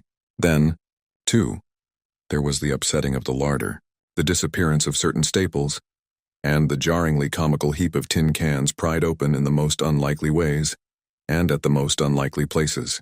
The profusion of scattered matches, intact, broken, or spent, formed another, minor enigma, as did the 2 or 3 tent cloths and fursuits which we found lying about with peculiar and unorthodox slashings, conceivably due to clumsy efforts at unimaginable adaptations, the maltreatment of the human and canine bodies, and the crazy burial of the damaged Archaean specimens, were all of a piece with this apparent disintegrative madness. In view of just such an eventuality as the present one, we carefully photographed all the main evidences of insane disorder at the camp, and shall use the prints to buttress our pleas against the departure of the proposed Starkweather Moor expedition. Our first act after finding the bodies in the shelter was to photograph and open the row of insane graves with the 5-pointed snow mounds. We could not help noticing the resemblance of these monstrous mounds, with their clusters of grouped dots, to poor Lake's descriptions of the strange greenish soapstones, and when we came on some of the soapstones themselves in the great mineral pile, we found the likeness very close indeed. The whole general formation, it must be made clear, seemed abominably suggestive of the starfish head of the Archaean entities, and we agreed that the suggestion must have worked potently upon the sensitized minds of Lake's overwrought party, for madness, centering in Gedney as the only possible surviving agent, was the explanation spontaneously adopted by everybody so far as spoken utterance was concerned, though I will not be so naive as to deny that each of us may have harbored wild guesses which sanity forbade him to formulate completely. Sherman, Peabody, and McTeague made an exhaustive aeroplane cruise over all the surrounding territory in the afternoon, sweeping the horizon with field glasses in quest of Gedney and of the various missing things. But nothing came to light. The party reported that the Titan barrier range extended endlessly to right and left alike, without any diminution in height or essential structure. On some of the peaks, though, the regular cube and rampart formations were bolder and plainer, having doubly fantastic similitudes to Rorik-painted Asian hill ruins. The distribution of cryptical cave mouths on the black snow-denuded summit seemed roughly even as far as the range could be traced. In spite of all the prevailing horrors, we were left with enough sheer scientific zeal and adventurousness to wonder about the unknown realm beyond those mysterious mountains. As our guarded messages stated, we rested at midnight after our day of terror and bafflement, but not without a tentative plan for one or more range-crossing altitude flights in a lightened plane with aerial camera and geologist's outfit, beginning the following morning. It was decided that Danforth and I try it first, and we awaked at 7 a.m. intending an early trip, though heavy winds, mentioned in our brief bulletin to the outside world, delayed our start till nearly 9 o'clock. I have already repeated the non-committal story we told the men at camp and relayed outside after our return 16 hours later. It is now my terrible duty to amplify this account by filling in the merciful blanks with hints of what we really saw in that hidden transmontane world, hints of the revelations which have finally driven Danforth to a nervous collapse. I wish he would add a really frank word about the thing which he thinks he alone saw, even though it was probably a nervous delusion, and which was perhaps the last straw that put him where he is. But he is firm against that. All I can do is to repeat his later disjointed whispers about what set him shrieking as the plane soared back through the wind-tortured mountain pass after that real and tangible shock which I shared. This will form my last word. If the plain signs of surviving, elder horrors in what I disclose be not enough to keep others from meddling with the inner Antarctic, or at least from prying too deeply beneath the surface of that ultimate waste of forbidden secrets and unhuman, uncursed desolation, the responsibility for unnameable and perhaps immeasurable evils will not be mine. Danforth and I, studying the notes made by Peabody in his afternoon flight and checking up with a sextant, had calculated that the lowest available pass in the range lay somewhat to the right of us, within sight of camp and about 23,000 or 24,000 feet above sea level. For this point, then, we first headed in the lightened plane as we embarked on our flight of discovery. The camp itself, on foothills which sprang from a high continental plateau, was some 12,000 feet in altitude. Hence, the actual height increase necessary was not so vast as it might seem. Nevertheless, we were acutely conscious of the rarefied air and intense cold as we rose, for on account of visibility conditions we had to leave the cabin windows open. We were dressed, of course, in our heaviest furs. As we drew near the forbidding peaks, dark and sinister above the line of crevasse-riven snow and interstitial glaciers, we noticed more and more the curiously regular formations clinging to the slopes, and thought again of the strange Asian paintings of Nicholas Roerich. The ancient and wind-weathered rock strata fully verified all of Lake's bulletins, and proved that these pinnacles had been towering up in exactly the same way since a surprisingly early time in Earth's history, perhaps over 50 million years. How much higher they had once been it was futile to guess, but everything about this strange region pointed to obscure atmospheric influences unfavorable to change, and calculated to retard the usual climatic processes of rock disintegration. But it was the mountainside tangle of regular cubes, ramparts and cave mouths which fascinated and disturbed us most. I studied them with a field glass and took aerial photographs while Danforth drove, and at times I relieved him at the controls, though my aviation knowledge was purely an amateur's, in order to let him use the binoculars. We could easily see that much of the material of the things was a lightish, Archean quartzite, unlike any formation visible over broad areas of the general surface, and that their regularity was extreme and uncanny, to an extent which poor Lake had scarcely hinted. As he had said, their edges were crumbled and rounded from untold aeons of savage weathering, but their preternatural solidity and tough material had saved them from obliteration. Many parts, especially those closest to the slopes, seemed identical in substance with the surrounding rock surface. The whole arrangement looked like the ruins of Machu Picchu in the Andes, or the primal foundation walls of Kish as dug up by the Oxford Field Museum expedition in 1929. And both Danforth and I obtained that occasional impression of separate cyclopean blocks, which Lake had attributed to his flight companion Carol. How to account for such things in this place was frankly beyond me, and I felt queerly humbled as a geologist. Igneous formations often have strange regularities, like the famous Giant's Causeway in Ireland, But this stupendous range, despite Lake's original suspicion of smoking cones, was above all else non-volcanic in evident structure. The curious cave mouths, near which the odd formations seemed most abundant, presented another, albeit a lesser puzzle because of their regularity of outline. They were, as Lake's bulletin had said, often approximately square or semicircular, as if the natural orifices had been shaped to greater symmetry by some magic hand. Their numerousness and wide distribution were remarkable, and suggested that the whole region was honeycombed with tunnels dissolved out of limestone strata. Such glimpses as we secured did not extend far within the caverns, but we saw that they were apparently clear of stalactites and stalagmites. Outside, those parts of the mountain slopes adjoining the apertures seemed invariably smooth and regular, and Danforth thought that the slight cracks and pittings of the weathering tended toward unusual patterns. Filled as he was with the horrors and strangenesses discovered at the camp, he hinted that the pittings vaguely resembled those baffling groups of dots sprinkled over the primeval greenish soapstones, so hideously duplicated on the madly conceived snow mounds above those 6 buried monstrosities. We had risen gradually and flying over the higher foothills and along toward the relatively low pass we had selected. As we advanced, we occasionally looked down at the snow and ice of the land route, wondering whether we could have attempted the trip with the simpler equipment of earlier days. Somewhat to our surprise, we saw that the terrain was far from difficult as such things go, and that despite the crevasses and other bad spots, it would not have been likely to deter the sledges of a Scott, a Shackleton, or an Amundsen. Some of the glaciers appeared to lead up to wind-bared passes with unusual continuity, and upon reaching our chosen pass we found that its case formed no exception.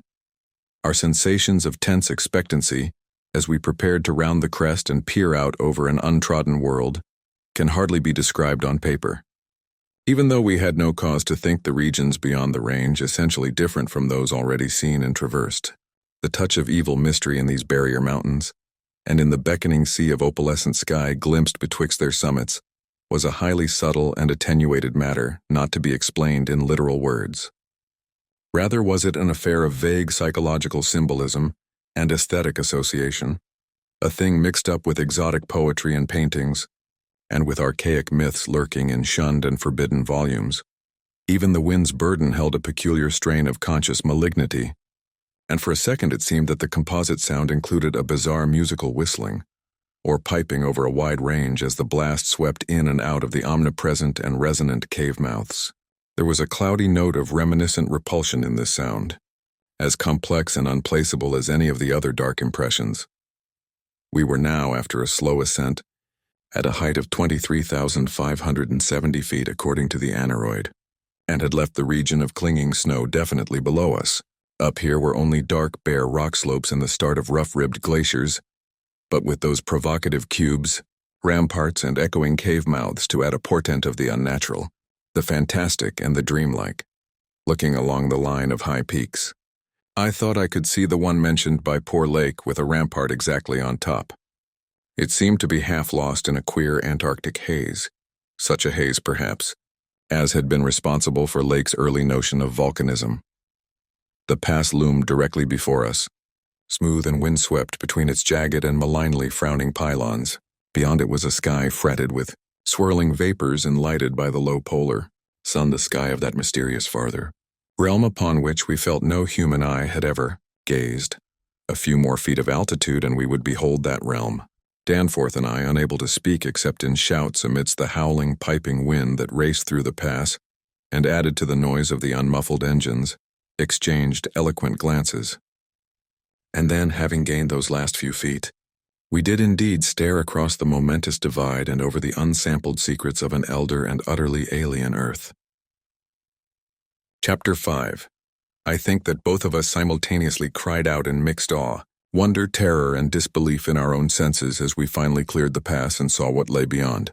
Of course, we must have had some natural theory in the back of our heads to steady our faculties for the moment. Probably we thought of such things as the grotesquely weathered stones of the Garden of the Gods in Colorado, or the fantastically symmetrical wind-carved rocks of the Arizona desert. Perhaps we even half thought the sight a mirage like that we had seen the morning before on first approaching those mountains of madness. We must have had some such normal notions to fall back upon as our eyes swept that limitless, tempest-scarred plateau and grasped the almost endless labyrinth of colossal, regular, and geometrically eurythmic stone masses which reared their crumbled and pitted crests above a glacial sheet not more than 40 or 50 feet deep at its thickest, and in places obviously thinner. The effect of the monstrous sight was indescribable, for some fiendish violation of known natural law seemed certain at the outset.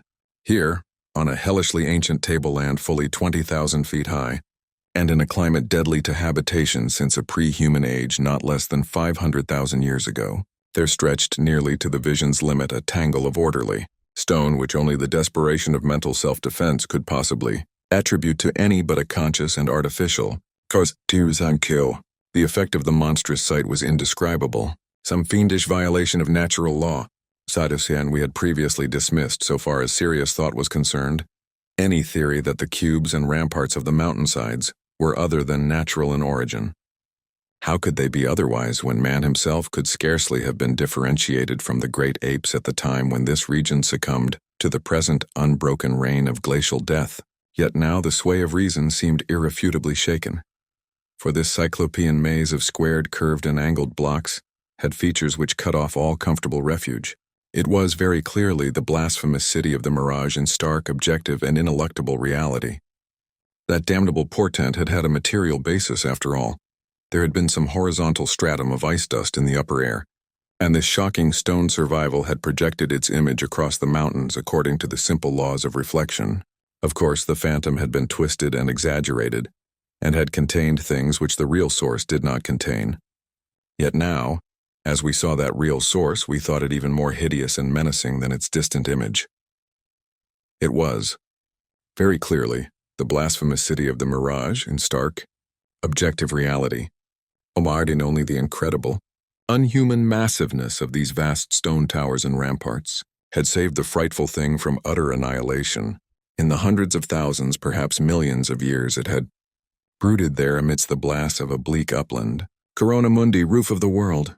All sorts of fantastic phrases sprang to our lips as we looked dizzily down at the unbelievable spectacle. I thought again of the eldritch primal myths that had so persistently haunted me since my first sight, of this dead Antarctic world, of the demonic plateau of Leng, of the Migo, or abominable snowmen of the Himalayas, of the Nakadic manuscripts with their pre-human implications, of the Cthulhu cult, of the Necronomicon, and of the Hyperborean legends of formless Tsathoggua, and the worse-than-formless star spawn associated with that semi-entity. For boundless miles in every direction the thing stretched off with very little thinning. Indeed, as our eyes followed it to the right and left along the base of the low, gradual foothills which separated it from the actual mountain rim, we decided that we could see no thinning at all except for an interruption at the left of the pass through which we had come. We had merely struck at random a limited part of something of incalculable extent. The foothills were more sparsely sprinkled with grotesque stone structures, linking the terrible city to the already familiar cubes and ramparts which evidently formed its mountain outposts.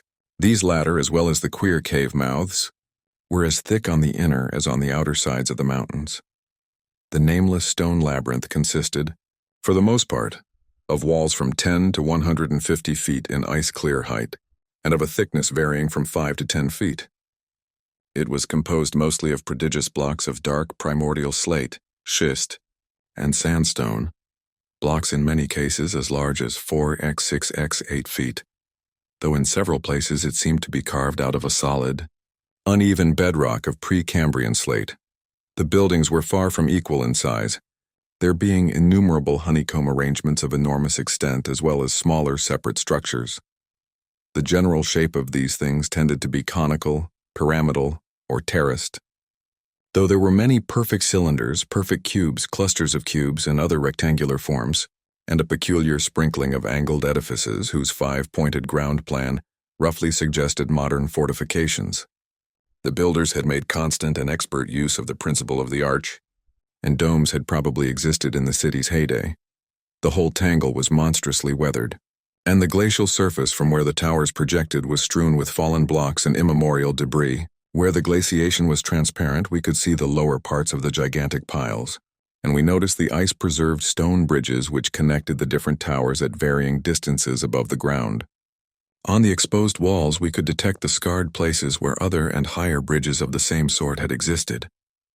Closer inspection revealed countless largish windows, some of which were closed with shutters of a petrified material, originally wood, though most gaped open in a sinister and menacing fashion.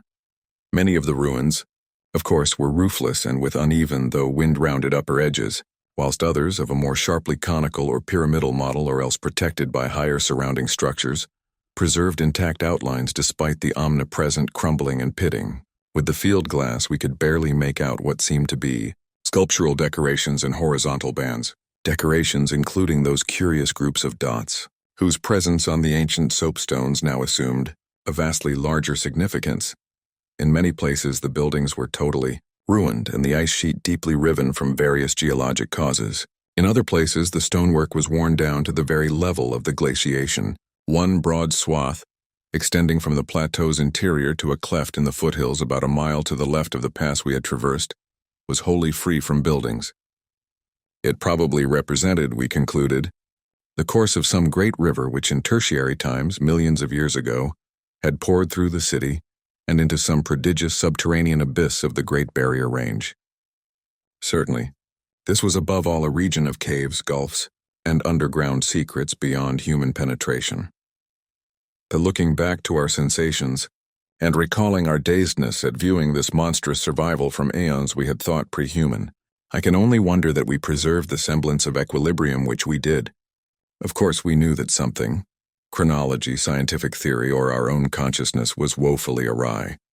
Yet we kept enough poise to guide the plane, observe many things quite minutely, and take a careful series of photographs which may yet serve both us and the world in good stead. In my case, ingrained scientific habit may have helped, for above all my bewilderment and sense of menace, there burned a dominant curiosity to fathom more of this age-old secret, to know what sort of beings had built and lived in this incalculably gigantic place, and what relation to the general world of its time or of other times so unique a concentration of life could have had. For this place could be no ordinary city. It must have formed the primary nucleus and center of some archaic and unbelievable chapter of Earth's history, whose outward ramifications, recalled only dimly in the most obscure and distorted myths, had vanished utterly amidst the chaos of terrene convulsions long before any human race we know had shambled out of apodom. Here sprawled a Paleogean megalopolis, compared with which the fabled Atlantis and Lemuria, Comorium and Uzuldarum and Olathoi in the land of Lomar are recent things of today, not even of yesterday. A megalopolis ranking with such whispered pre-human blasphemies as Velusia, Frelia, Ib in the land of Manar, and the nameless city of Arabia Deserta, as we flew above that tangle of stark Titan, towers my imagination sometimes escaped all bounds, and roved aimlessly in realms of fantastic associations, even weaving links betwixt this lost world and some of my own wildest dreams concerning the mad horror at the Camp the Plains fuel tank, in the interest of greater lightness, had been only partly filled. Hence we now had to exert caution in our explorations. Even so, however, we covered an enormous extent of ground, or rather, air, after swooping down to a level where the wind became virtually negligible. There seemed to be no limit to the mountain range, or to the length of the frightful stone city which bordered its inner foothills. 50 miles of flight in each direction showed no major change in the labyrinth of rock and masonry that clawed up corpse-like through the eternal ice. There were, though, some highly absorbing diversifications, such as the carvings on the canyon where that broad river had once pierced the foothills and approached its sinking place in the Great Range. The headlands at the stream's entrance had been boldly carved into cyclopean pylons, and something about the ridgy, barrel-shaped design stirred up oddly vague, hateful, and confusing semi-remembrances in both Danforth and me. We also came upon several star-shaped open spaces, evidently public squares, and noted various undulations in the terrain. Where a sharp hill rose, it was generally hollowed out into some sort of rambling stone edifice. But there were at least 2 exceptions. Of these latter, one was too badly weathered to disclose what had been on the jutting eminence, while the other still bore a fantastic conical monument carved out of the solid rock, and roughly resembling such things as the well-known snake tomb in the ancient valley of Petra. Flying inland from the mountains, we discovered that the city was not of infinite width, even though its length along the foothills seemed endless. After about 30 miles, the grotesque stone buildings began to thin out, and in 10 more miles we came to an unbroken waste virtually without signs of sentient artifice. The course of the river beyond the city seemed marked by a broad, depressed line, while the land assumed a somewhat greater ruggedness, seeming to slope slightly upward as it receded in the mist-hazed west. So far we had made no landing, yet to leave the plateau without an attempt at entering some of the monstrous structures would have been inconceivable. Accordingly, we decided to find a smooth place on the foothills near our navigable pass, there grounding the plane and preparing to do some exploration on foot. Though these gradual slopes were partly covered with a scattering of ruins, low flying soon disclosed an ample number of possible landing places. Selecting that nearest to the pass, since our next flight would be across the Great Range and back to camp, we succeeded about 12:30 p.m. in coming down on a smooth, hard snowfield wholly devoid of obstacles and well adapted to a swift and favorable takeoff later on. It did not seem necessary to protect the plane with a snowbanking for so brief a time, and in so comfortable an absence of high winds at this level. Hence we merely saw that the landing skis were safely lodged, and that the vital parts of the mechanism were guarded against the cold. For our foot journey we discarded the heaviest of our flying furs, and took with us a small outfit consisting of pocket compass, hand camera, light provisions, voluminous notebooks and paper, geologist's hammer and chisel, specimen bags, coil of climbing rope, and powerful electric torches with extra batteries. This equipment having been carried in the plane on the chance that we might be able to effect a landing, take ground pictures, make drawings and topographical sketches, and obtain rock specimens from some bare slope, outcropping or mountain cave. Fortunately, we had a supply of extra paper to tear up, place in a spare specimen bag, and use on the ancient principle of hare and hounds for marking our course in any interior mazes we might be able to penetrate. This had been brought in case we found some cave system with air quiet enough to allow such a rapid and easy method in place of the usual rock-chipping method of trailblazing. Walking cautiously downhill over the crusted snow, toward the stupendous stone labyrinth that loomed against the opalescent west, we felt almost as keen a sense of imminent marvels as we had felt on approaching the unfathomed mountain pass 4 hours previously. True, we had become visually familiar with the incredible secret concealed by the barrier peaks, yet the prospect of actually entering primordial walls reared by conscious beings perhaps, millions of years ago, before any known race of men could have existed, was nonetheless awesome and potentially terrible in its implications of cosmic abnormality, though the thinness of the air at this prodigious altitude made exertion somewhat more difficult than usual. Both Danforth and I found ourselves bearing up very well, and felt equal to almost any task which might fall to our lot.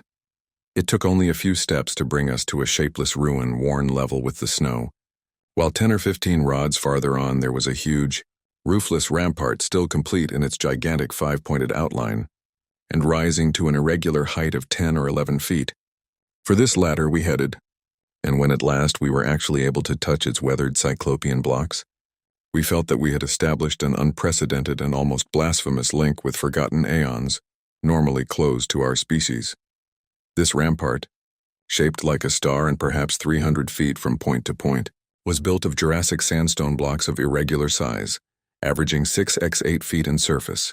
There was a row of arched loopholes or windows about 4 feet wide and 5 feet high, spaced quite symmetrically along the points of the star and at its inner angles, and with the bottoms about 4 feet from the glaciated surface. Looking through these, we could see that the masonry was fully 5 feet thick, that there were no partitions remaining within, and that there were traces of banded carvings or bas-reliefs on the interior walls, facts we had indeed guessed before, when flying low over this rampart and others like it. Though lower parts must have originally existed, all traces of such things were now wholly obscured by the deep layer of ice and snow at this point. We crawled through one of the windows and vainly tried to decipher the nearly effaced mural designs, but did not attempt to disturb the glaciated floor. Our orientation flights had indicated that many buildings in the city proper were less ice-choked, and that we might perhaps find wholly clear interiors leading down to the true ground level if we entered those structures still roofed at the top. Before we left the rampart, we photographed it carefully and studied its mortarless cyclopean masonry with complete bewilderment. We wished that Pabodie were present, for his engineering knowledge might have helped us guess how such titanic blocks could have been handled in that unbelievably remote age when the city and its outskirts were built. Up the half-mile walk downhill to the actual city, with the upper wind shrieking vainly and savagely through the skyward peaks in the background, was something of which the smallest details will always remain engraved on my mind. Only in fantastic nightmares could any human beings but Danforth and me conceive such optical effects. Between us and the churning vapors of the west lay that monstrous tangle of dark stone towers, its outre and incredible forms impressing us afresh at every new angle of vision.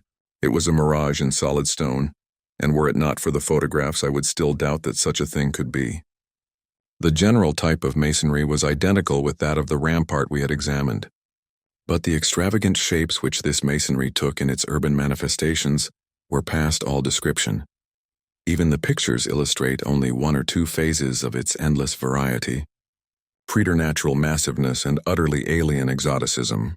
There were geometrical forms for which an Euclid could scarcely find a name, cones of all degrees of irregularity and truncation, terraces of every sort of provocative disproportion, shafts with odd bulbous enlargements, broken columns in curious groups, and five-pointed or five-ridged arrangements of mad grotesqueness.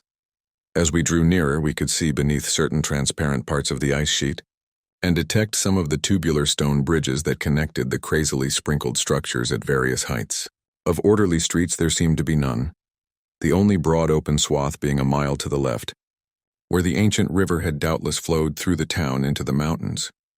Our field glasses showed the external, horizontal bands of nearly effaced sculptures and dot groups to be very prevalent, and we could half imagine what the city must once have looked like, even though most of the roofs and tower tops had necessarily perished.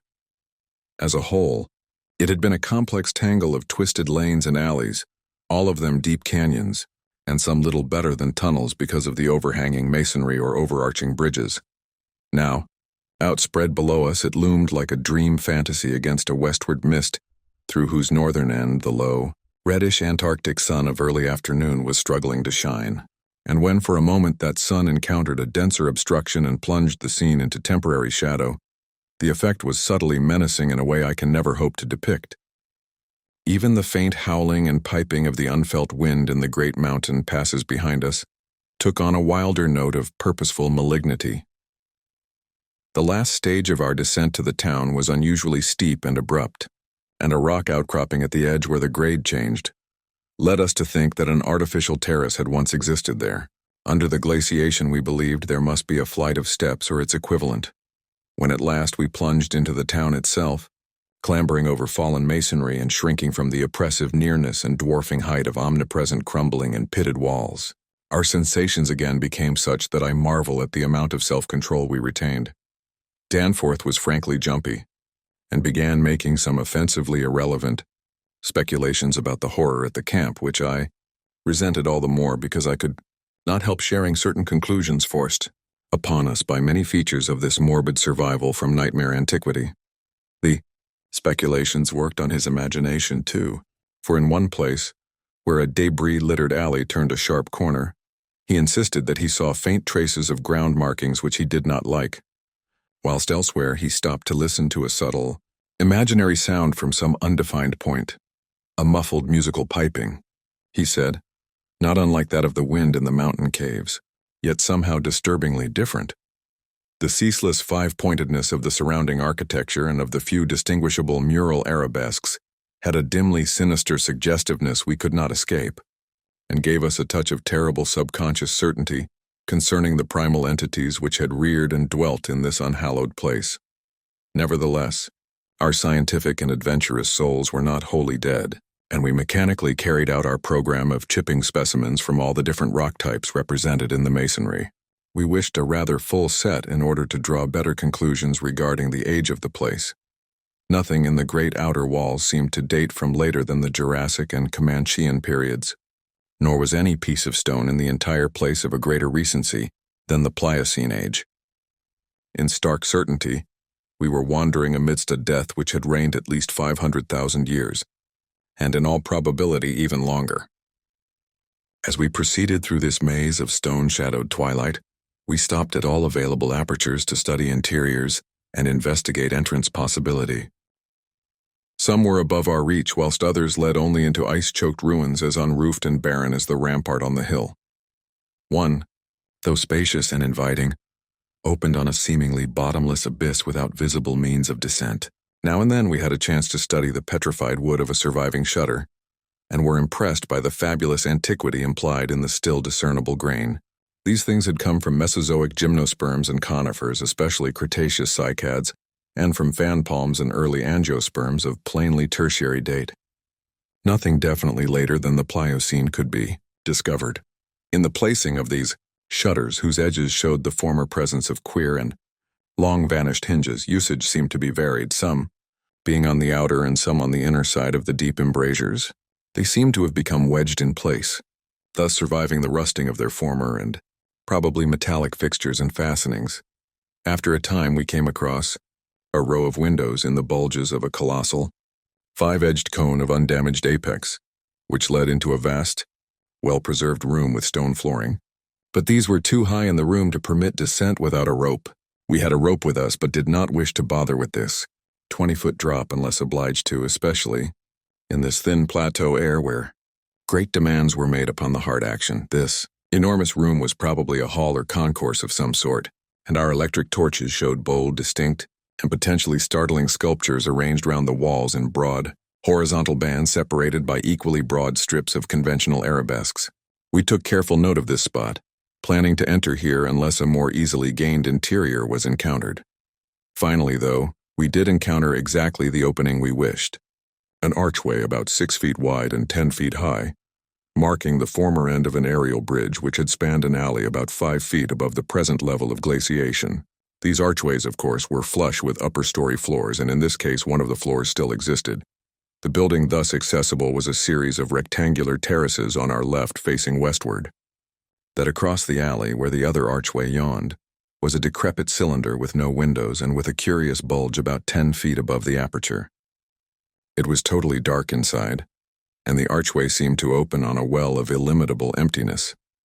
Heaped debris made the entrance to the vast left-hand building doubly easy, yet for a moment we hesitated before taking advantage of the long-wished chance. For though we had penetrated into this tangle of archaic mystery, it required fresh resolution to carry us actually inside a complete and surviving building of a fabulous elder world, whose nature was becoming more and more hideously plain to us. In the end, however, we made the plunge and scrambled up over the rubble into the gaping embrasure. The floor beyond was of great slate slabs and seemed to form the outlet of a long, high corridor with sculptured walls. Observing the many inner archways which led off from it, and realizing the probable complexity of the nest of apartments within, we decided that we must begin our system of hare and hound trailblazing. Hitherto our compasses, together with frequent glimpses of the vast mountain range between the towers in our rear, had been enough to prevent our losing our way. But from now on, the artificial substitute would be necessary. Accordingly, we reduced our extra paper to shreds of suitable size, placed these in a bag to be carried by Danforth, and prepared to use them as economically as safety would allow. This method would probably gain us immunity from straying, since there did not appear to be any strong air currents inside the primordial masonry. If such should develop, or if our paper supply should give out, we could of course fall back on the more secure, though more tedious and retarding method of rock chipping. Just how extensive a territory we had opened up, it was impossible to guess without a trial. The close and frequent connection of the different buildings made it likely that we might cross from one to another on bridges underneath the ice, except where impeded by local collapses and geologic rifts, for very little glaciation seemed to have entered the massive constructions.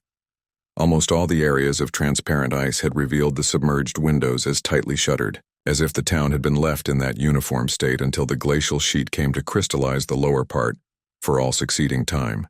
Indeed, one gained a curious impression that this place had been deliberately closed and deserted in some dim, bygone aeon, rather than overwhelmed by any sudden calamity or even gradual decay.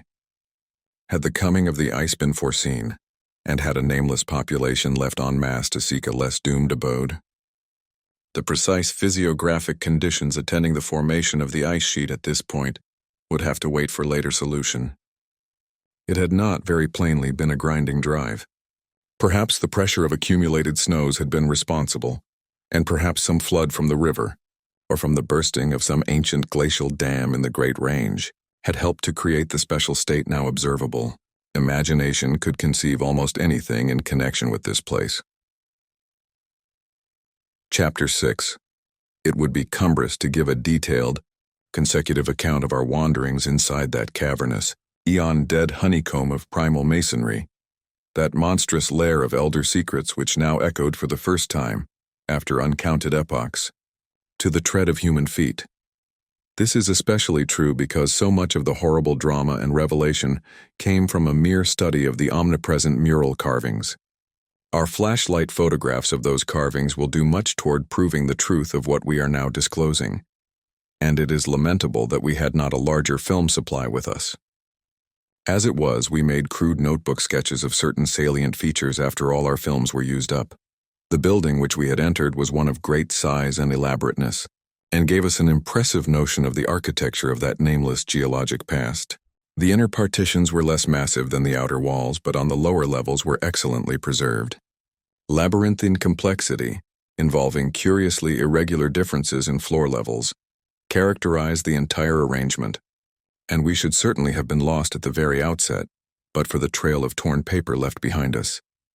We decided to explore the more decrepit upper parts first of all, hence climbed aloft in the maze for a distance of some 100 feet, to where the topmost tier of chambers yawned snowily and ruinously open to the polar sky.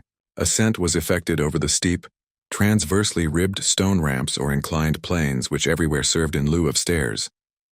The rooms we encountered were of all imaginable shapes and proportions, ranging from 5-pointed stars to triangles and perfect cubes. It might be safe to say that their general average was about 30 x 30 feet in floor area and 20 feet in height, though many larger apartments existed. After thoroughly examining the upper regions and the glacial level, we descended, story by story, into the submerged part, where indeed we soon saw we were in a continuous maze of connected chambers and passages probably leading over unlimited areas outside this particular building. The cyclopean massiveness and giganticism of everything about us became curiously oppressive, and there was something vaguely but deeply unhuman in all the contours, dimensions, proportions, decorations, and constructional nuances of the blasphemously archaic stonework. We soon realized from what the carvings revealed that this monstrous city was many million years old. We cannot yet explain the engineering principles used in the anomalous balancing and adjustment of the vast rock masses, though the function of the arch was clearly much relied on. The rooms we visited were wholly bare of all portable contents, a circumstance which sustained our belief in the city's deliberate desertion. The prime decorative feature was the almost universal system of mural sculpture, which tended to run in continuous horizontal bands 3 feet wide and arranged from floor to ceiling in alternation with bands of equal width. Given over to geometrical arabesques, there were exceptions to this rule of arrangement, but its preponderance was overwhelming. Often, however, a series of smooth cartouches containing oddly patterned groups of dots would be sunk along one of the arabesque bands. The technique, we soon saw, was mature, accomplished, and aesthetically evolved to the highest degree of civilized mastery, though utterly alien in every detail to any known art tradition of the human race. In delicacy of execution, no sculpture I have ever seen could approach it. The minutest details of elaborate vegetation, or of animal life, were rendered with astonishing vividness despite the bold scale of the carvings, whilst the conventional designs were marvels of skillful intricacy. The arabesques displayed a profound use of mathematical principles, and were made up of obscurely symmetrical curves and angles based on the quantity of 5. The pictorial bands followed a highly formalized tradition, and involved a peculiar treatment of perspective, but had an artistic force that moved us, profoundly notwithstanding the intervening gulf of vast geologic periods. Their method of design hinged on a singular juxtaposition of the cross-section with the two-dimensional silhouette, and embodied an analytical psychology beyond that of any known race of antiquity. It is useless to try to compare this art with any represented in our museums. Those who see our photographs will probably find its closest analog in certain grotesque conceptions of the most daring futurists. The arabesque tracery consisted altogether of depressed lines, whose depth on unweathered walls varied from 1 to 2 inches. When cartouches with dot groups appeared, evidently as inscriptions in some unknown and primordial language and alphabet, the depression of the smooth surface was perhaps 1.5 inches, and of the dots perhaps a half-inch more. The pictorial bands were in countersunk low relief, their background being depressed about 2 inches from the original wall surface. In some specimens, marks of a former coloration could be detected, though for the most part the untold aeons had disintegrated and banished any pigments which may have been applied. The more one studied the marvelous technique, the more one admired the things. Beneath their strict conventionalization, one could grasp the minute and accurate observation and graphic skill of the artists. And indeed, the very conventions themselves served to symbolize and accentuate the real essence or vital differentiation of every object delineated. We felt, too, that besides these recognizable excellences, there were others lurking beyond the reach of our perceptions. Certain touches here and there gave vague hints of latent symbols and stimuli, which another mental and emotional background, and a fuller or different sensory equipment, might have made of profound and poignant significance to us. The subject matter of the sculptures obviously came from the life of the vanished epoch of their creation, and contained a large proportion of evident history. It is this abnormal historic mindedness of the primal race, a chance circumstance operating, through coincidence miraculously in our favor, which made the carving so awesomely informative to us, and which caused us to place their photography and transcription above all other considerations.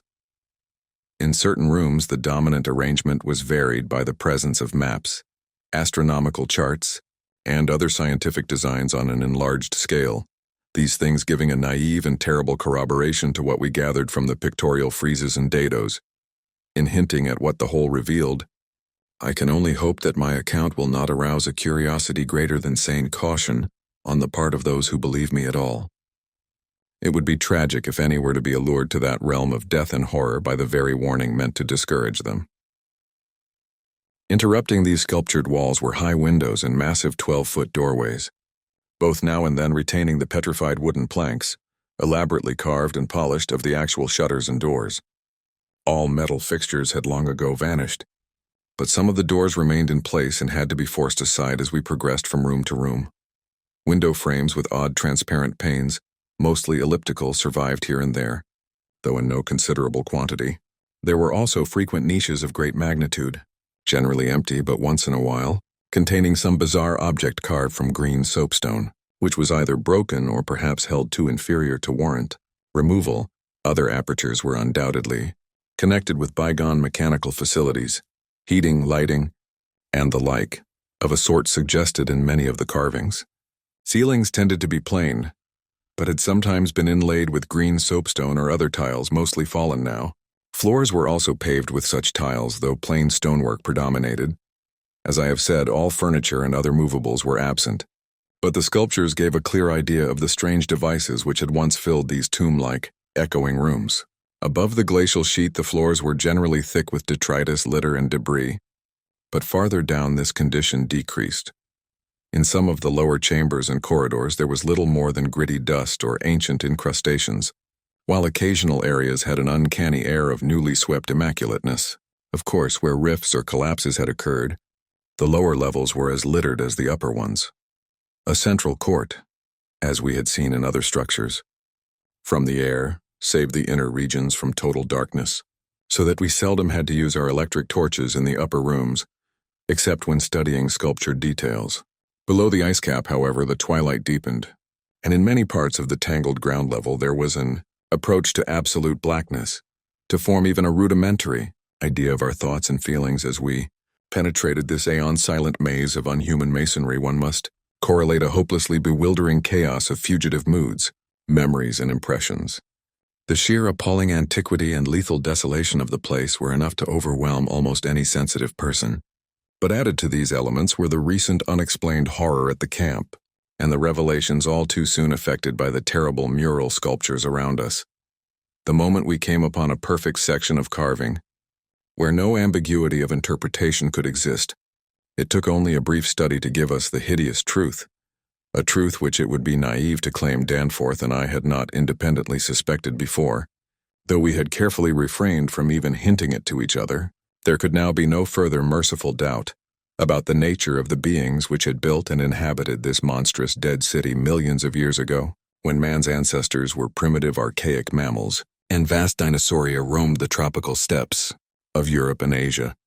We had previously clung to a desperate alternative and insisted, each to himself, that the omnipresence of the five-pointed motif meant only some cultural or religious exaltation of the archaean, natural object which had so patently embodied the quality of five-pointedness.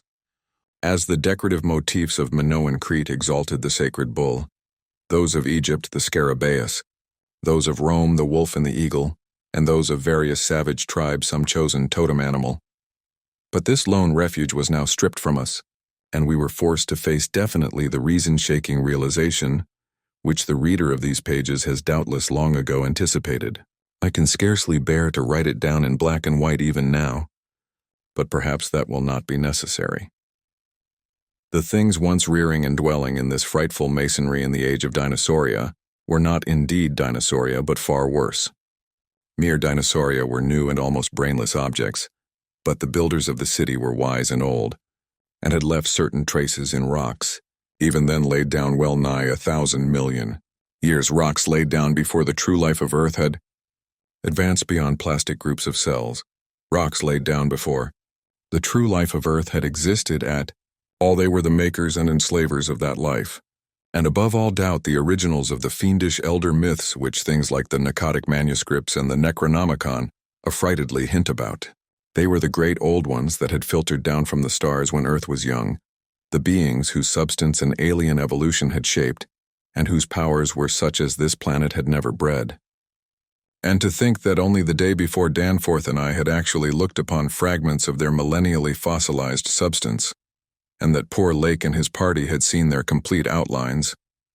It is, of course, impossible for me to relate in proper order the stages by which we picked up what we know of that monstrous chapter of pre-human life. After the first shock of the certain revelation, we had to pause a while to recuperate, and it was fully 3 o'clock before we got started on our actual tour of systematic research. The sculptures in the building we entered were of relatively late date, perhaps 2 million years ago, as checked up by geological, biological, and astronomical features, and embodied an art which would be called decadent in comparison with that of specimens we found in older buildings, after crossing bridges under the glacial sheet. One edifice hewn from the solid rock seemed to go back 40 or possibly even 50 million years, to the lower Eocene or Upper Cretaceous, and contained bas-reliefs of an artistry surpassing anything else, with one tremendous exception that we encountered. That was, we have since agreed, the oldest domestic structure we traversed. Were it not for the support of those flashlights soon to be made public, I would refrain from telling what I found and inferred, lest I be confined as a madman. Of course, the infinitely early parts of the patchwork tale, representing the pre-terrestrial life of the star-headed beings on other planets, in other galaxies and in other universes, can readily be interpreted as the fantastic mythology of those beings themselves. Yet such parts sometimes involved designs and diagrams so uncannily close to the latest findings of mathematics and astrophysics that I scarcely know what to think. Let others judge when they see the photographs I shall publish. Naturally, no one set of carvings which we encountered told more than a fraction of any connected story, nor did we even begin to come upon the various stages of that story in their proper order. Some of the vast rooms were independent units so far as their designs were concerned, whilst in other cases a continuous chronicle would be carried through a series of rooms and corridors. The best of the maps and diagrams were on the walls of a frightful abyss below even the ancient ground level, a cavern perhaps 200 feet square and 60 feet high, which had almost undoubtedly been an educational center of some sort. There were many provoking repetitions of the same material in different rooms and buildings, since certain chapters of experience and certain summaries or phases of racial history had evidently been favorites with different decorators or dwellers. Sometimes, though, variant versions of the same theme proved useful in settling debatable points and filling up gaps. I still wonder that we deduced so much in the short time at our disposal. Of course, we even now have only the barest outline, and much of that was obtained later on from a study of the photographs and sketches we made. It may be the effect of this later study, the revived memories and vague impressions acting in conjunction with his general sensitiveness and with that final supposed horror glimpse whose essence he will not reveal, even to me, which has been the immediate source of Danforth's present breakdown, but it had to be, for we could not issue our warning intelligently without the fullest possible information, and the issuance of that warning is a prime necessity. Certain lingering influences in that unknown Antarctic world of disordered time and alien natural law make it imperative that further exploration be discouraged. Chapter. Got the full story so far as deciphered will eventually appear in an official bulletin of Miskatonic University. Here I shall sketch only the salient highlights in a formless, rambling way. Myth or otherwise, the sculptures told of the coming of those star-headed things to the nascent, lifeless Earth out of cosmic space, their coming, and the coming of many other alien entities such as at certain times embark upon spatial pioneering. They seemed able to traverse the interstellar ether on their vast membranous wings, thus oddly confirming some curious hill folklore long ago told me by an antiquarian colleague. They had lived under the sea a good deal, building fantastic cities and fighting terrific battles with nameless adversaries by means of intricate devices, employing unknown principles of energy. Evidently their scientific and mechanical knowledge far surpassed man's today, though they made use of its more widespread and elaborate forms only when obliged to. Some of the sculptures suggested that they had passed through a stage of mechanized life on other planets, but had receded upon finding its effects emotionally unsatisfying. Their preternatural toughness of organization and simplicity of natural wants made them peculiarly able to live on a high plane without the more specialized fruits of artificial manufacture, and even without garments except for occasional protection against the elements. It was under the sea, at first for food and later for other purposes, that they first created Earth life, using available substances according to long-known methods. The more elaborate experiments came after the annihilation of various cosmic enemies. They had done the same thing on other planets, having manufactured not only necessary foods, but certain multicellular protoplasmic masses capable of molding their tissues into all sorts of temporary organs under hypnotic influence and thereby forming ideal slaves to perform the heavy work of the community. These viscous masses were without doubt what Abdul al-Hazred whispered about as the Shoggoths in his frightful Necronomicon, though even that mad Arab had not hinted that any existed on Earth except in the dreams of those who had chewed a certain alkaloidal herb. When the star-headed old ones on this planet had synthesized their simple food forms and bred a good supply of Shoggoths, they allowed other cell groups to develop into other forms of animal and vegetable life for sundry purposes, extirpating any whose presence became troublesome. With the aid of the Shoggoths, whose expansions could be made to lift prodigious weights, the small, low cities under the sea grew to vast and imposing labyrinths of stone, not unlike those which later rose on land. Indeed, the highly adaptable old ones had lived much on land in other parts of the universe, and probably retained many traditions of land construction. According to one of the sculptured maps, the whole globe was then under water, with stone cities scattered farther and farther from the Antarctic as aeons passed. Another map shows a vast bulk of dry land around the South Pole, where it is evident that some of the beings made experimental settlements, though their main centers were transferred to the nearest sea bottom. Later maps, which display this landmass as cracking and drifting, and sending certain detached parts northward, uphold in a striking way the theories of continental drift lately advanced by Taylor, Wegener, and Joly. With the upheaval of new land in the South Pacific, tremendous events began. Some of the marine cities were hopelessly shattered, yet that was not the worst misfortune. Another race, a land race of beings shaped like Octopi and probably corresponding to the fabulous, pre-human spawn of Cthulhu, soon began filtering down from cosmic infinity and precipitated a monstrous war which for a time drove the old ones wholly back to the sea, a colossal blow in view of the increasing land settlements. Later, peace was made, and the new lands were given to the Cthulhu spawn, whilst the old ones held the sea and the older lands. New land cities were founded, the greatest of them in the Antarctic, for this region of first arrival was sacred. From then on, as before, the Antarctic remained the center of the old one's civilization, and all the cities built there by the Cthulhu spawn were blotted out. Then, suddenly the lands of the Pacific sank again, taking with them the frightful stone city of Rillia and all the cosmic octopi, so that the Old Ones were again supreme on the planet, except for one shadowy fear about which they did not like to speak.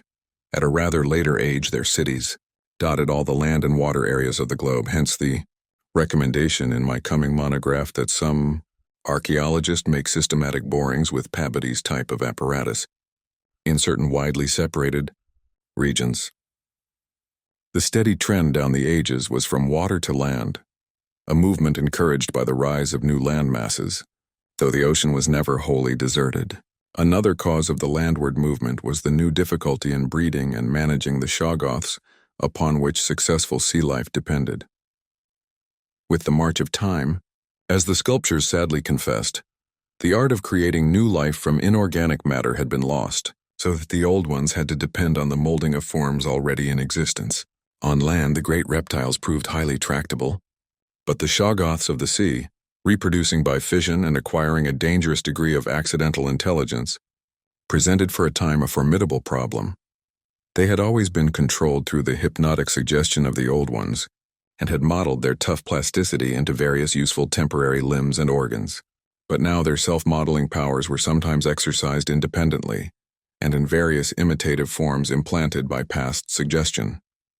They had, it seems, developed a semi-stable brain whose separate and occasionally stubborn volition echoed the will of the Old Ones without always obeying it. Sculptured images of these shoggoths filled Danforth and me with horror and loathing. They were normally shapeless entities composed of a viscous jelly, which looked like an agglutination of bubbles, and each averaged about 15 feet in diameter when a sphere. They had, however, a constantly shifting shape and volume, throwing out temporary developments or forming apparent organs of sight, hearing, and speech in imitation of their masters, either spontaneously or according to suggestion. They seem to have become peculiarly intractable toward the middle of the Permian Age, perhaps 150 million years ago, when a veritable war of resubjugation was waged upon them by the marine Old Ones. Pictures of this war, and of the headless, slime-coated fashion in which the shoggoths typically left their slain victims, held a marvelously fearsome quality, despite the intervening abyss of untold ages. The Old Ones had used curious weapons of molecular disturbance against the rebel entities, and in the end had achieved a complete victory. Thereafter, the sculptures showed a period in which shoggoths were tamed and broken by armed Old Ones as the wild horses of the American West were tamed by cowboys. Though during the rebellion the shoggoths had shown an ability to live out of water, this transition was not encouraged, since their usefulness on land would hardly have been commensurate with the trouble of their management. During the Jurassic Age, the Old Ones met fresh adversity in the form of a new invasion from outer space, this time by half-fungus, half-crustacean creatures undoubtedly the same as those figuring in certain whispered hill legends of the north, and remembered in the Himalayas as the Migo, or abominable snowmen. To fight these beings, the Old Ones attempted, for the first time since their terrene advent, to sally forth again into the planetary ether, but despite all traditional preparations, found it no longer possible to leave the Earth's atmosphere. Whatever the old secret of interstellar travel had been, it was now definitely lost to the race. In the end, the Migo drove the Old Ones out of all the northern lands, though they were powerless to disturb those in the sea. Little by little, the slow retreat of the elder race to their original Antarctic habitat was beginning. It was curious to note from the pictured battles that both the Cthulhu spawn and the Migo seemed to have been composed of matter more widely different from that which we know than was the substance of the Old Ones. They were able to undergo transformations and reintegrations impossible for their adversaries, and seem therefore to have originally come from even remoter gulfs of cosmic space. The Old Ones, but for their abnormal toughness and peculiar vital properties, were strictly material, and must have had their absolute origin within the known space-time continuum, whereas the first sources of the other beings can only be guessed at with bated breath. All this, of course, assuming that the non-terrestrial linkages and the anomalies ascribed to the invading foes are not pure mythology. Conceivably, the Old Ones might have invented a cosmic framework to account for their occasional defeats, since historical interest and pride obviously formed their chief psychological element. It is significant that their annals failed to mention many advanced and potent races of beings whose mighty cultures and towering ethics figure persistently in certain obscure legends. The changing state of the world through long geologic ages appeared with startling vividness in many of the sculptured maps and scenes. In certain cases, existing science will require revision, while in other cases its bold deductions are magnificently confirmed.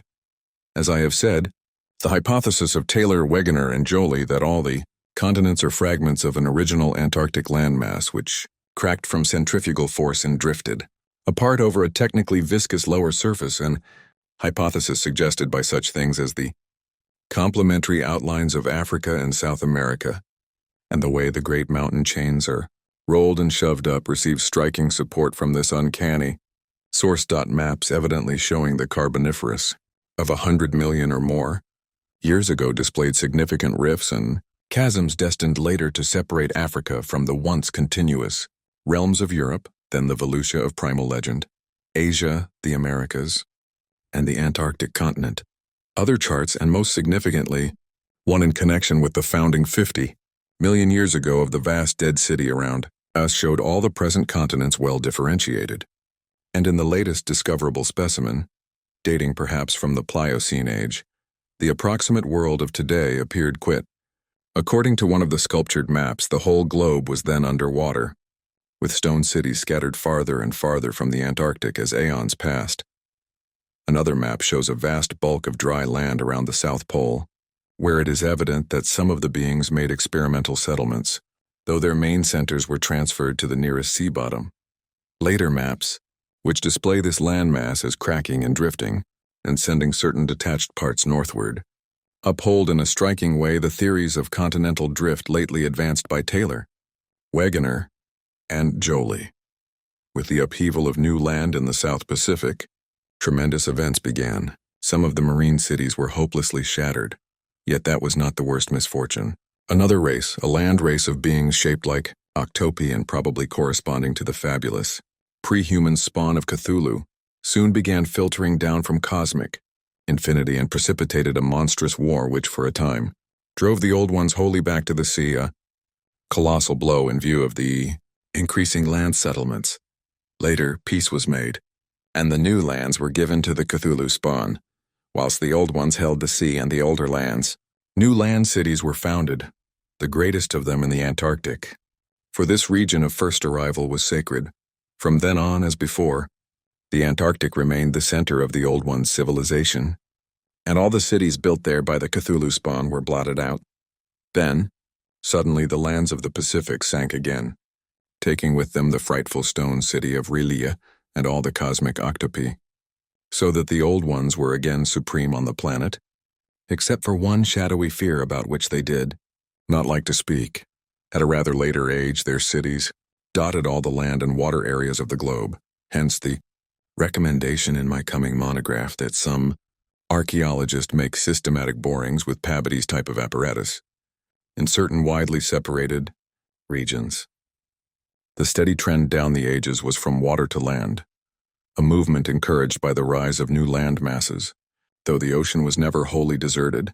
Another cause of the landward movement was the new difficulty in breeding and managing the shoggoths, upon which successful sea life depended.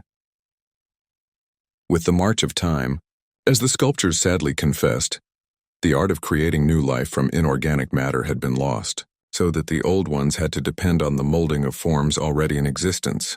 On land, the great reptiles proved highly tractable, but the shoggoths of the sea, reproducing by fission and acquiring a dangerous degree of accidental intelligence, presented for a time a formidable problem.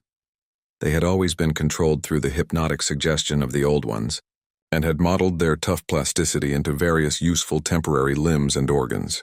But now their self-modeling powers were sometimes exercised independently, and in various imitative forms implanted by past suggestion. They had, it seems, developed a semi-stable brain whose separate and occasionally stubborn volition echoed the will of the old ones without always obeying it.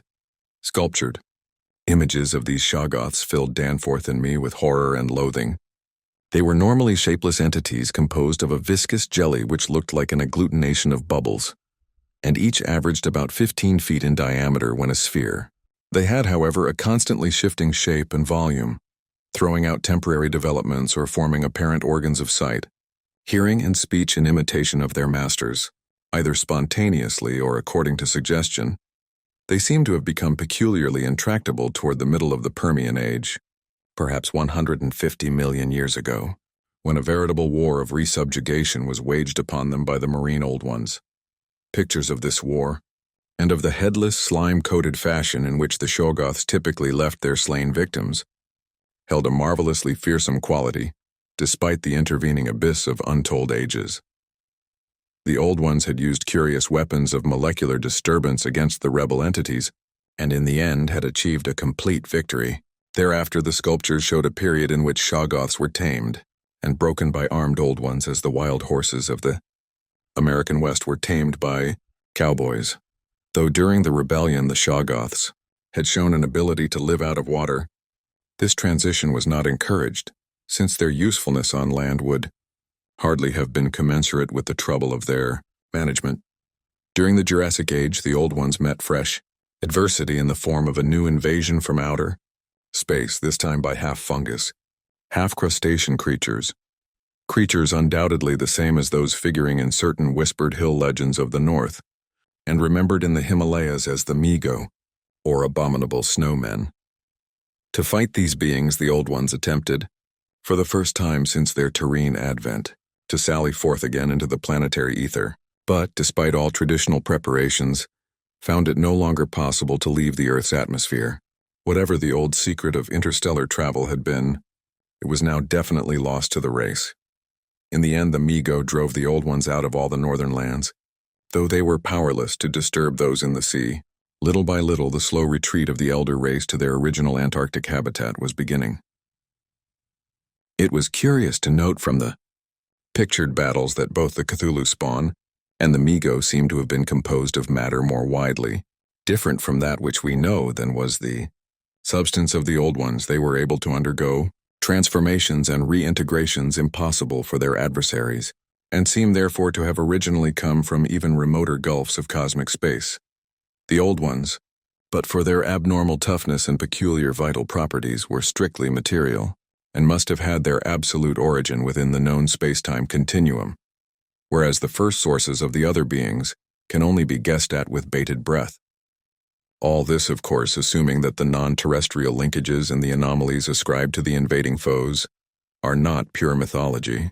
Conceivably, the Old Ones might have invented a cosmic framework to account for their occasional defeats, since historical interest and pride obviously formed their chief psychological element. It is significant that their annals fail to mention many advanced and potent races of beings whose mighty cultures and towering ethics figure persistently in certain obscure legends. The changing state of the world through long geologic ages appeared with startling vividness in many of the sculptured maps and scenes. In certain cases, existing science will require revision, while in other cases its bold deductions are magnificently confirmed. As I have said, the hypothesis of Taylor, Wegener, and Joly that all the continents are fragments of an original Antarctic landmass which cracked from centrifugal force and drifted apart over a technically viscous lower surface, an hypothesis suggested by such things as the complementary outlines of Africa and South America, and the way the great mountain chains are rolled and shoved up, receives striking support from this uncanny source.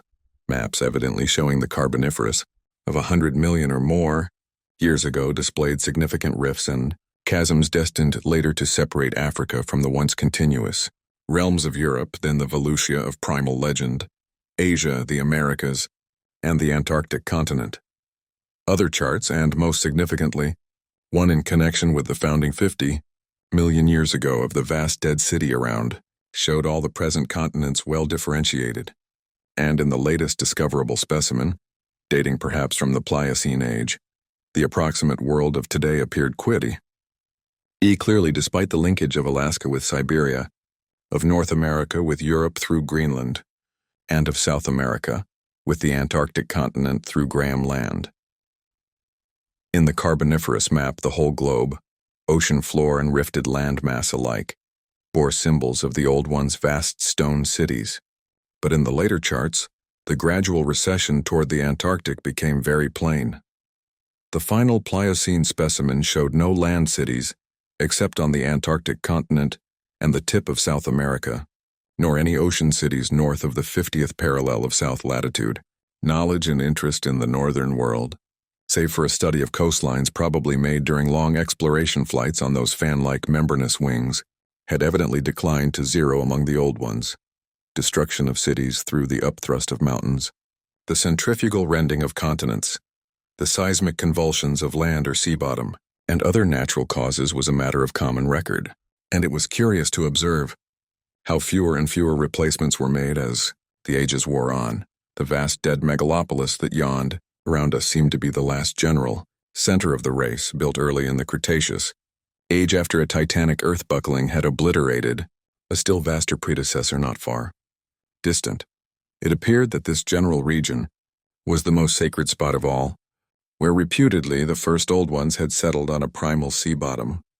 In the new city, many of whose features we could recognize in the sculptures, but which stretched fully 100 miles along the mountain range in each direction beyond the farthest limits of our aerial survey, there were reputed to be preserved certain sacred stones forming part of the first sea-bottom city, which were thrust up to light after long epochs in the course of the general crumpling of strata. Chapter 8. Naturally, Danforth and I studied with special interest and a peculiarly personal sense of awe everything pertaining to the immediate district in which we were. Of this local material there was naturally a vast abundance. On the tangled ground level of the city we were lucky enough to find a house of very late date, whose walls, though somewhat damaged by a neighboring rift, contained sculptures of decadent workmanship carrying the story of the region, much beyond the Pliocene map, whence we derived our last general glimpse of the pre-human world. This was the last place we examined in detail, since what we found there set upon us a fresh, immediate objective. Certainly we were in one of the strangest, weirdest, and most terrible of all the corners of Earth's globe. Of all existing lands, it was infinitely the most ancient. The conviction grew upon us that this hideous upland must indeed be the fabled nightmare plateau of Ling, which even the mad author of the Necronomicon was reluctant to discuss. The great mountain chain was tremendously long, starting as a low range at Luitpold Land on the coast of Weddell Sea, and virtually crossing the entire continent. The really high part stretched in a mighty arc from about latitude 82° E longitude 60° to latitude 70° east longitude 120°, with its concave side toward our camp, and its seaward end in the region of that long, ice-locked coast whose hills were glimpsed by Wilkes and Mawson at the Antarctic Circle. Yet even more monstrous exaggerations of nature seemed disturbingly close at hand. I have said that these peaks are higher than the Himalayas, but the sculptures forbid me to say that they are Earth's highest. That grim honor is beyond doubt reserved for something which half the sculptures hesitated to record at all, whilst others approached it with obvious repugnance and trepidation.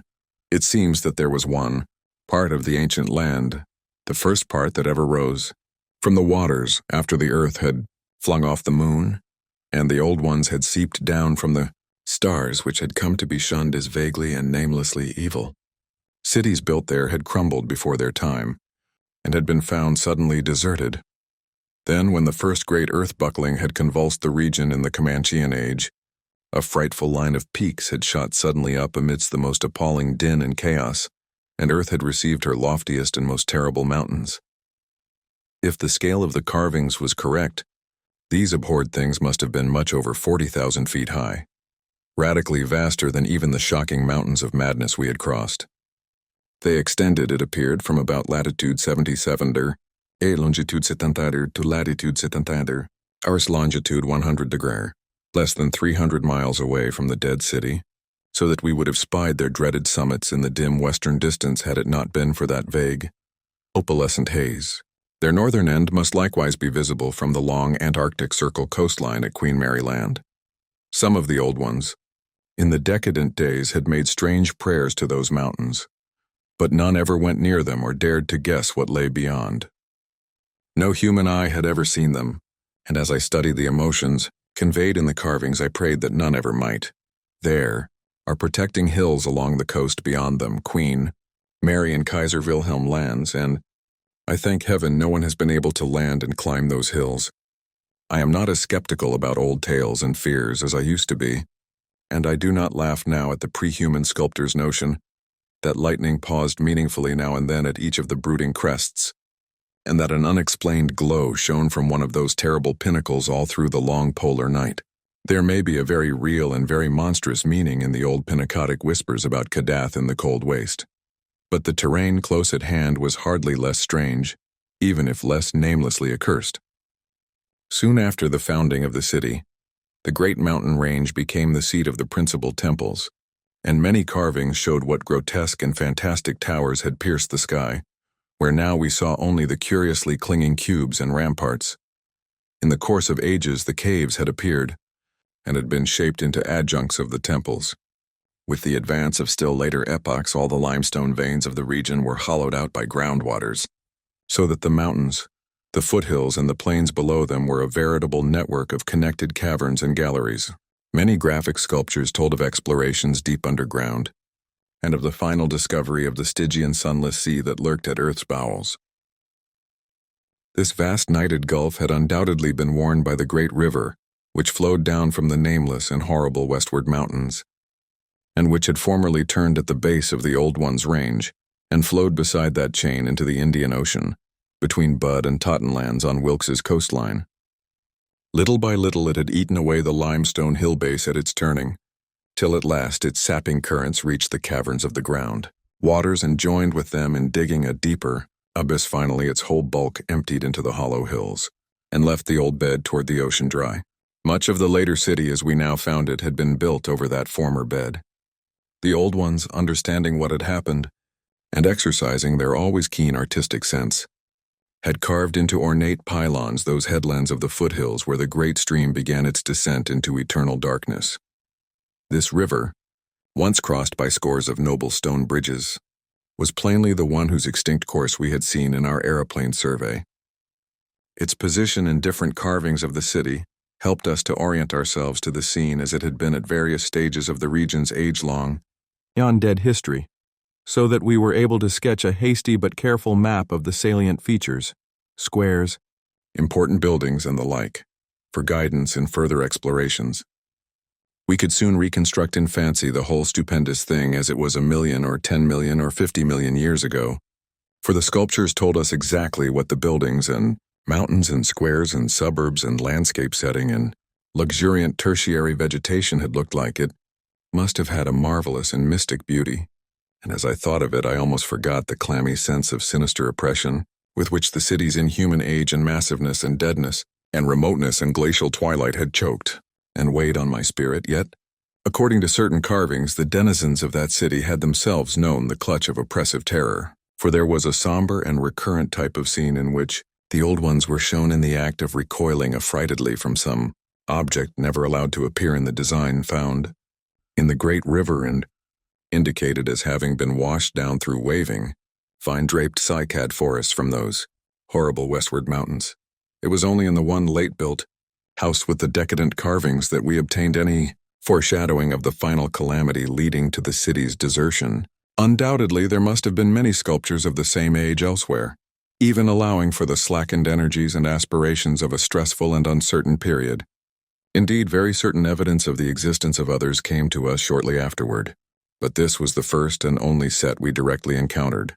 We meant to look farther later on. But as I have said, immediate conditions dictated another present objective. There would, though, have been a limit, for after all hope of a long future occupancy of the place had perished among the old ones, there could not but have been a complete cessation of mural decoration. The ultimate blow, of course, was the coming of the great cold which once held most of the earth in thrall, and which has never departed from the ill-fated poles. The great cold that, at the world's other extremity, put an end to the fabled lands of Lomar and Hyperborea. Just when this tendency began in the Antarctic, it would be hard to say in terms of exact years. Nowadays we set the beginning of the general glacial periods at a distance of about 500,000 years from the present. But at the poles the terrible scourge must have commenced much earlier. All quantitative estimates are partly guesswork, but it is quite likely that the decadent sculptures were made considerably less than 1,000,000 years ago, and that the actual desertion of the city was complete. long before the conventional opening of the Pleistocene, 500,000 years ago as reckoned, in terms of the Earth's whole surface. In the decadent sculptures, there were signs of thinner vegetation everywhere, and of a decreased country life on the part of the old ones. Heating devices were shown in the houses, and winter travelers were represented as muffled in protective fabrics.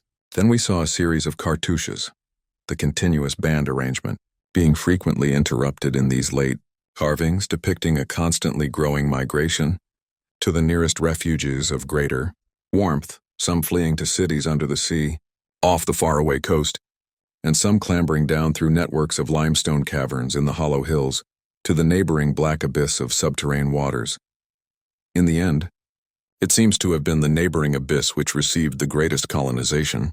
This was partly due, no doubt, to the traditional sacredness of this special region, but may have been more conclusively determined by the opportunities it gave for continuing the use of the great temples on the honeycombed mountains, and for retaining the vast land city as a place of summer, residence and base of communication with various minds. The linkage of old and new abodes was made more effective by means of several gratings and improvements along the connecting routes, including the chiseling of numerous direct tunnels from the ancient metropolis to the black abyss, sharply down-pointing tunnels whose mouths we carefully drew, according to our most thoughtful estimates, on the guide map we were compiling.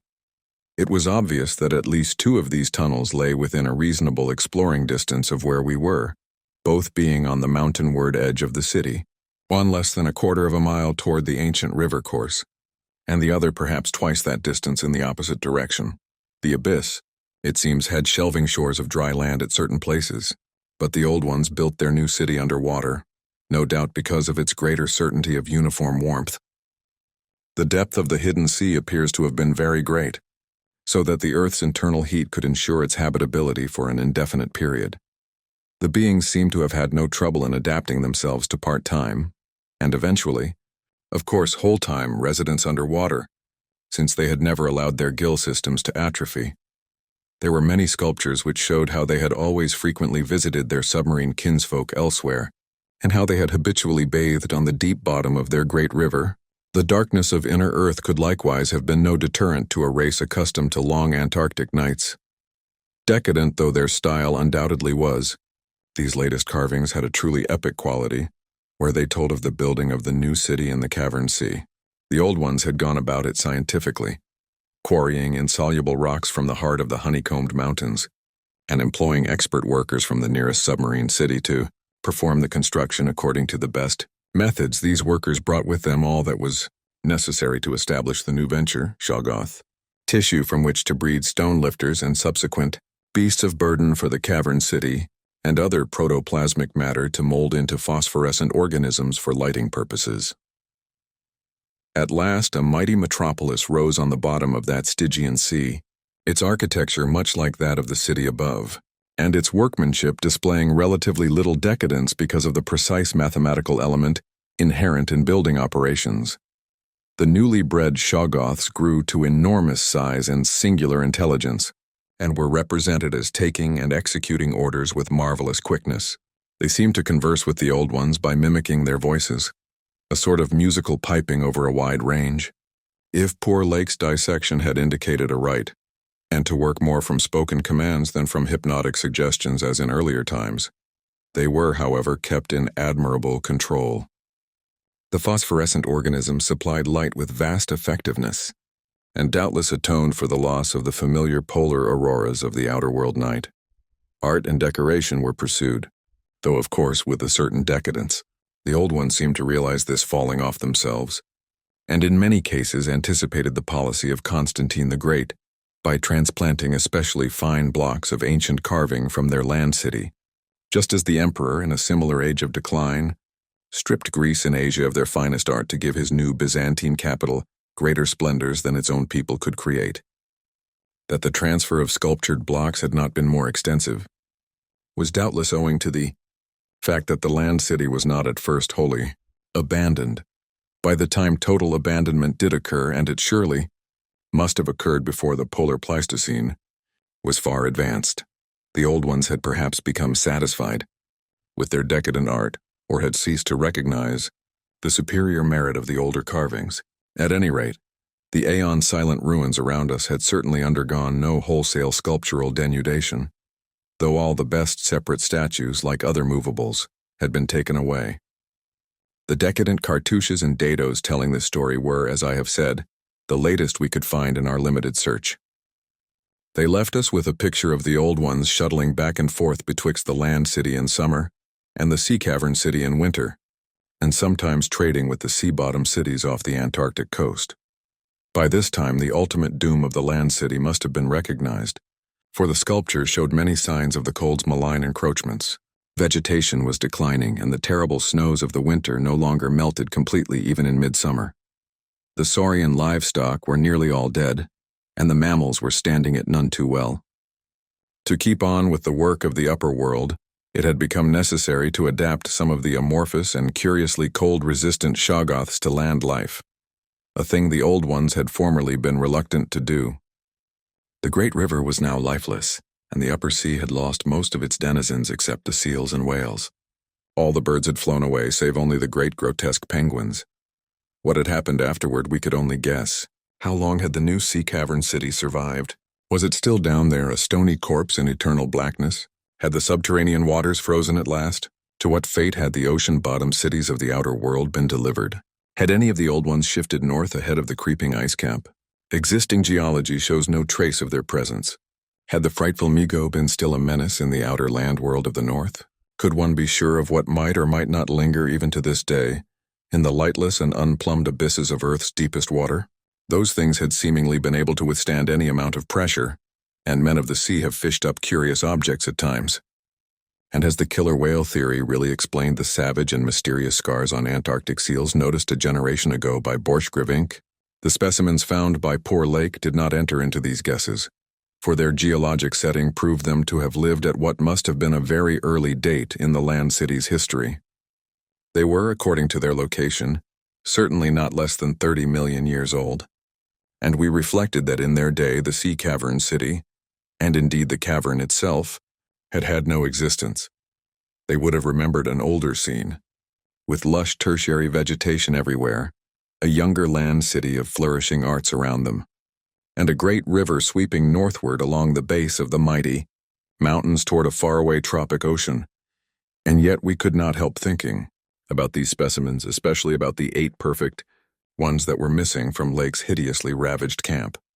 There was something abnormal about that whole business, the strange things we had tried so hard to lay to, somebody's madness, those frightful graves, the amount and nature of the missing material Gedney, the unearthly toughness of those archaic monstrosities, and the queer vital freaks the sculptures now showed the race to have. Danforth and I had seen a good deal in the last few hours, and were prepared to believe and keep silent about many appalling and incredible secrets of primal nature. Chapter 9. I have said that our study of the decadent sculptures brought about a change in our immediate objective. This, of course, had to do with the chiseled avenues to the black inner world, of whose existence we had not known before, but which we were now eager to find and traverse. From the evident scale of the carvings, we deduced that a steeply descending walk of about a mile through either of the neighboring tunnels would bring us to the brink of the dizzy, sunless cliffs about the great abyss, down whose side paths, improved by the old ones, led to the rocky shore of the hidden and nighted ocean. To behold this fabulous gulf in stark reality was a lure, which seemed impossible of resistance once we knew of the thing, yet we realized we must begin the quest at once if we expected to include it in our present trip. It was now 8 p.m., and we had not enough battery replacements to let our torches burn on forever. We had done so much of our studying and copying below the glacial level that our battery supply had had at least 5 hours of nearly continuous use, and despite the special dry cell formula would obviously be good for only about 4 more, though by keeping one torch unused, except for especially interesting or difficult places, we might manage to eke out a safe margin beyond that. It would not do to be without a light in these Cyclopean catacombs. Hence, in order to make the abyss trip, we must give up all further mural deciphering. Of course, we intended to revisit the place for days and perhaps weeks of intensive study and photography, curiosity having long ago gotten the better of horror. But just now we must hasten. Our supply of trailblazing, paper was far from unlimited, and we were reluctant to sacrifice spare notebooks or sketching paper to augment it. But we did let one large notebook go. If worst came to worst, we could resort to rock chipping and, of course, it would be possible, even in case of really lost direction, to work up to full daylight by one channel or another, if granted sufficient time for plentiful trial and error. So at last we set off eagerly in the indicated direction of the nearest tunnel. According to the carvings from which we had made our map, the desired tunnel mouth could not be much more than 1/4 of a mile from where we stood, the intervening space showing solid-looking buildings quite likely to be penetrable still, at a subglacial level. The opening itself would be in the basement, on the angle nearest the foothills, of a vast 5-pointed structure of evidently public and perhaps ceremonial nature, which we tried to identify from our aerial survey of the ruins. No such structure came to our minds as we recalled our flight. Hence we concluded that its upper parts had been greatly damaged, or that it had been totally shattered in an ice rift we had noticed. In the latter case, the tunnel would probably turn out to be choked, so that we would have to try the next nearest one, the one less than a mile to the north. The intervening river course prevented our trying any of the more southern tunnels on this trip. And indeed, if both of the neighboring ones were choked, it was doubtful whether our batteries would warrant an attempt on the next northerly one, about a mile beyond our second choice. As we threaded our dim way through the labyrinth with the aid of map and compass, traversing rooms and corridors in every stage of ruin or preservation, clambering up ramps, crossing upper floors and bridges and clambering down again, encountering choked doorways and piles of debris, hastening now and then along finely preserved and uncannily immaculate stretches, taking false leads and retracing our way, in such cases removing the blind paper trail we had left, and once in a while striking the bottom of an open shaft, through which daylight poured or trickled down, we were repeatedly tantalized by the sculptured walls along our route. We had wormed our way very close to the computed site of the tunnel's mouth, having crossed a second-story bridge to what seemed plainly the tip of a pointed wall, and descended to a ruinous corridor especially rich in decadently elaborate and apparently ritualistic sculptures of late workmanship, when, about 8:30 p.m., Danforth's keen young nostrils gave us the first hint of something unusual. If we had had a dog with us, I supposed we would have been warned before. At first we could not precisely say what was wrong with the formerly crystal pure air, but after a few seconds our memories reached only too definitely. Let me try to state the thing without flinching. There was an odor, and that odor was vaguely, subtly, and unmistakably akin to what had nauseated us upon opening the insane grave of the horror poor Lake had dissected. Of course, the revelation was not as clearly cut at the time as it sounds now. There were several conceivable explanations, and we did a good deal of indecisive whispering. Most important of all, we did not retreat without further investigation, for having come this far, we were loath to be balked by anything short of certain disaster. Anyway, what we must have suspected was altogether too wild to believe. Such things did not happen in any normal world.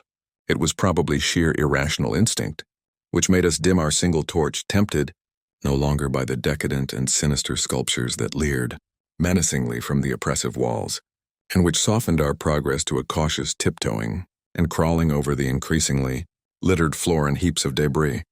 Danforth's eyes as well as nose proved better than mine, for it was likewise he who first noticed the queer aspect of the debris, after we had passed many half-choked arches leading to chambers and corridors on the ground level. It did not look quite as it ought after countless thousands of years of desertion, and when we cautiously turned on more light, we saw that a kind of swath seemed to have been lately tracked through it. The irregular nature of the latter precluded any definite marks, but in the smoother places there were suggestions of the dragging of heavy objects. Once we thought there was a hint of parallel tracks as if of runners. This was what made us pause again. It was during that pause that we caught simultaneously this time the other odor ahead. Paradoxically, it was both a less frightful and a more frightful odor, less frightful intrinsically, but infinitely appalling in this place under the known circumstances, unless, of course, Gedney, for the odor was the plain and familiar one of common petrol, everyday gasoline. Our motivation after that is something I will leave to psychologists. We knew now that some terrible extension of the camp horrors must have crawled into this nighted burial place of the aeons, hence could not doubt any longer the existence of nameless conditions, present or at least recent, just ahead. Yet in the end we did let sheer burning, curiosity or anxiety or autohypnotism or vague thoughts of responsibility toward Gedney of what not drive us. On Danforth whispered again of the print he thought he had seen at the alley turning in the ruins above, and of the faint musical piping, potentially of tremendous significance in the light of Lake's dissection report, despite its close resemblance to the cave-mouth echoes of the windy peaks, which he thought he had shortly afterward half heard from unknown depths below. In my turn, whispered of how the camp was left, of what had disappeared, and of how the madness of a lone survivor might have conceived the inconceivable. A wild trip across the monstrous mountains and a descent into the unknown, primal masonry, but we could not convince each other or even ourselves of anything definite. We had turned off all light as we stood still, and vaguely noticed that a trace of deeply filtered upper daylight kept the blackness from being absolute. Having automatically begun to move ahead, we guided ourselves by occasional flashes from our torch. The disturbed debris formed an impression we could not shake off, and the smell of gasoline grew stronger.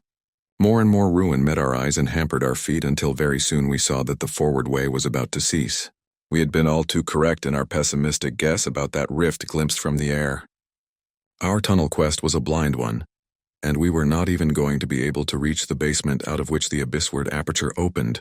The torch, flashing over the grotesquely carved walls of the blocked corridor in which we stood, showed several doorways in various states of obstruction, and from one of them the gasoline odor, quite submerging that other hint of odor, came with especial distinctness. As we looked more steadily, we saw that beyond a doubt there had been a slight and recent clearing away of debris from that particular opening.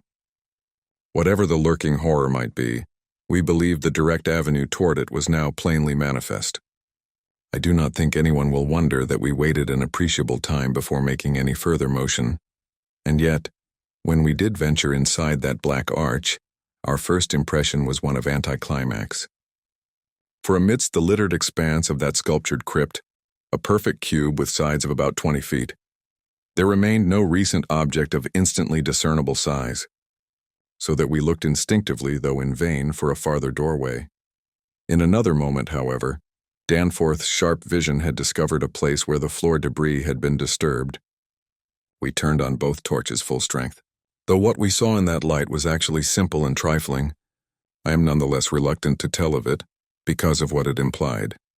It was a rough leveling of the debris, upon which several small objects lay carelessly scattered, and at one corner of which a considerable amount of gasoline must have been spilled lately enough to leave a strong odor even at this extreme superplateau altitude. In other words, it could not be other than a sort of camp. A camp made by questing beings who, like us, had been turned back by the unexpectedly choked way to the abyss. Let me be plain. The scattered objects were, so far as substance was concerned, all from Lake's camp, and consisted of tin cans as queerly opened as those we had seen at that ravaged place, many spent matches, 3 illustrated books more or less curiously smudged, an empty ink bottle with its pictorial and instructional carton, a broken fountain pen, some oddly snipped fragments of fur and tent cloth, a used electric battery with circular of directions, a folder that came with our type of tent heater, and a sprinkling of crumpled papers. It was all bad enough, but when we smoothed out the papers and looked at what was on them, we felt we had come to the worst. We had found certain inexplicably blotted papers at the camp which might have prepared us, yet the effect of the sight, down there in the pre-human vaults of a nightmare city, was almost too much to bear. A mad Gedney might have made the groups of dots in imitation of those found on the greenish soapstones, just as the dots on those insane 5-pointed grave mounds might have been made, and he might conceivably have prepared rough, hasty sketches, varying in their accuracy or lack of it, which outlined the neighboring parts of the city and traced the way from a circularly represented place outside our previous route, a place we identified as a great cylindrical tower in the carvings and as a vast, circular gulf glimpsed in our aerial survey, to the present 5-pointed structure and the tunnel mouth. Therein he might, I repeat, have prepared such sketches, for those before us were quite obviously compiled, as our own had been, from late sculptures somewhere in the glacial labyrinth, though not from the ones which we had seen and used. But what this art-blind bungler could never have done was to execute those sketches in a strange and assured technique perhaps superior, despite haste and carelessness, to any of the decadent carvings from which they were taken, the characteristic and unmistakable technique of the old ones, themselves in the dead city's heyday.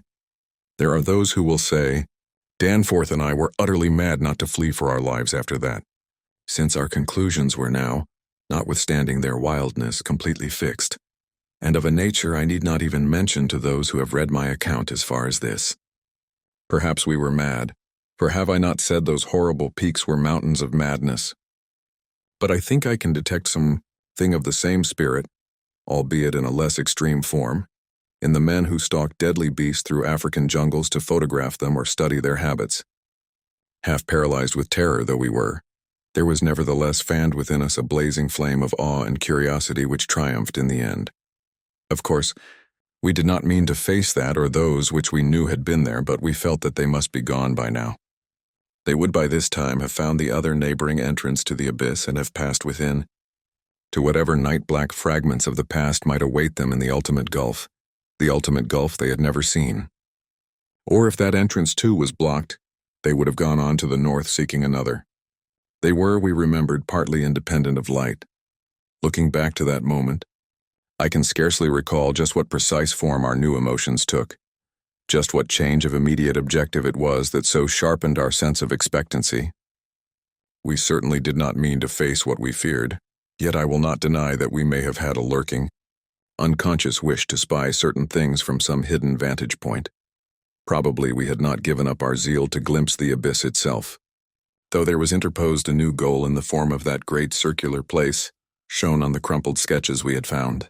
We had at once recognized it as a monstrous cylindrical tower in the carvings, but appearing only as a prodigious, round aperture from above. Something about the impressiveness of its rendering, even in these hasty diagrams, made us think that its subglacial levels must still form a feature of peculiar importance. Perhaps it embodied architectural marvels as yet unencountered by us. It was certainly of incredible age according to the sculptures in which it figured, being indeed among the first things built in the city. Its carvings, if preserved, could not but be highly significant.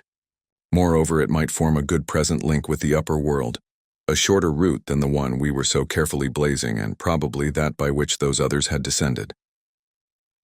At any rate, the thing we did was to study the terrible sketches, which quite perfectly confirmed our own, and start back over the indicated course to the circular place, the course which our nameless predecessors must have traversed twice before us. The other neighboring gate to the abyss would lie beyond that. I need not speak of our journey, during which we continued to leave an economical trail of paper, for it was precisely the same in kind as that by which we had reached the cul-de-sac, except that it tended to adhere more closely to the ground level and even descend to basement corridors. Every now and then we could trace certain disturbing marks in the debris or litter underfoot, and after we had passed outside the radius of the gasoline scent, we were again faintly conscious, spasmodically, of that more hideous and more persistent scent. After the way had branched from our former course, we sometimes gave the rays of our single torch a furtive sweep along the walls, noting in almost every case the well-nigh omnipresent sculptures, which indeed seemed to have formed a main aesthetic outlet for the old ones. About 9:30 p.m. While traversing a vaulted corridor whose increasingly glaciated floor seemed somewhat below the ground level, and whose roof grew lower as we advanced, we began to see strong daylight ahead, and were able to turn off our torch. It appeared that we were coming to the vast circular place, and that our distance from the upper air could not be very great. The corridor ended in an arch, surprisingly low for these megalithic ruins, but we could see much through it even before we emerged. Beyond, there stretched a prodigious round space, fully 200 feet in diameter, strewn with debris and containing many choked archways corresponding to the one we were about to cross.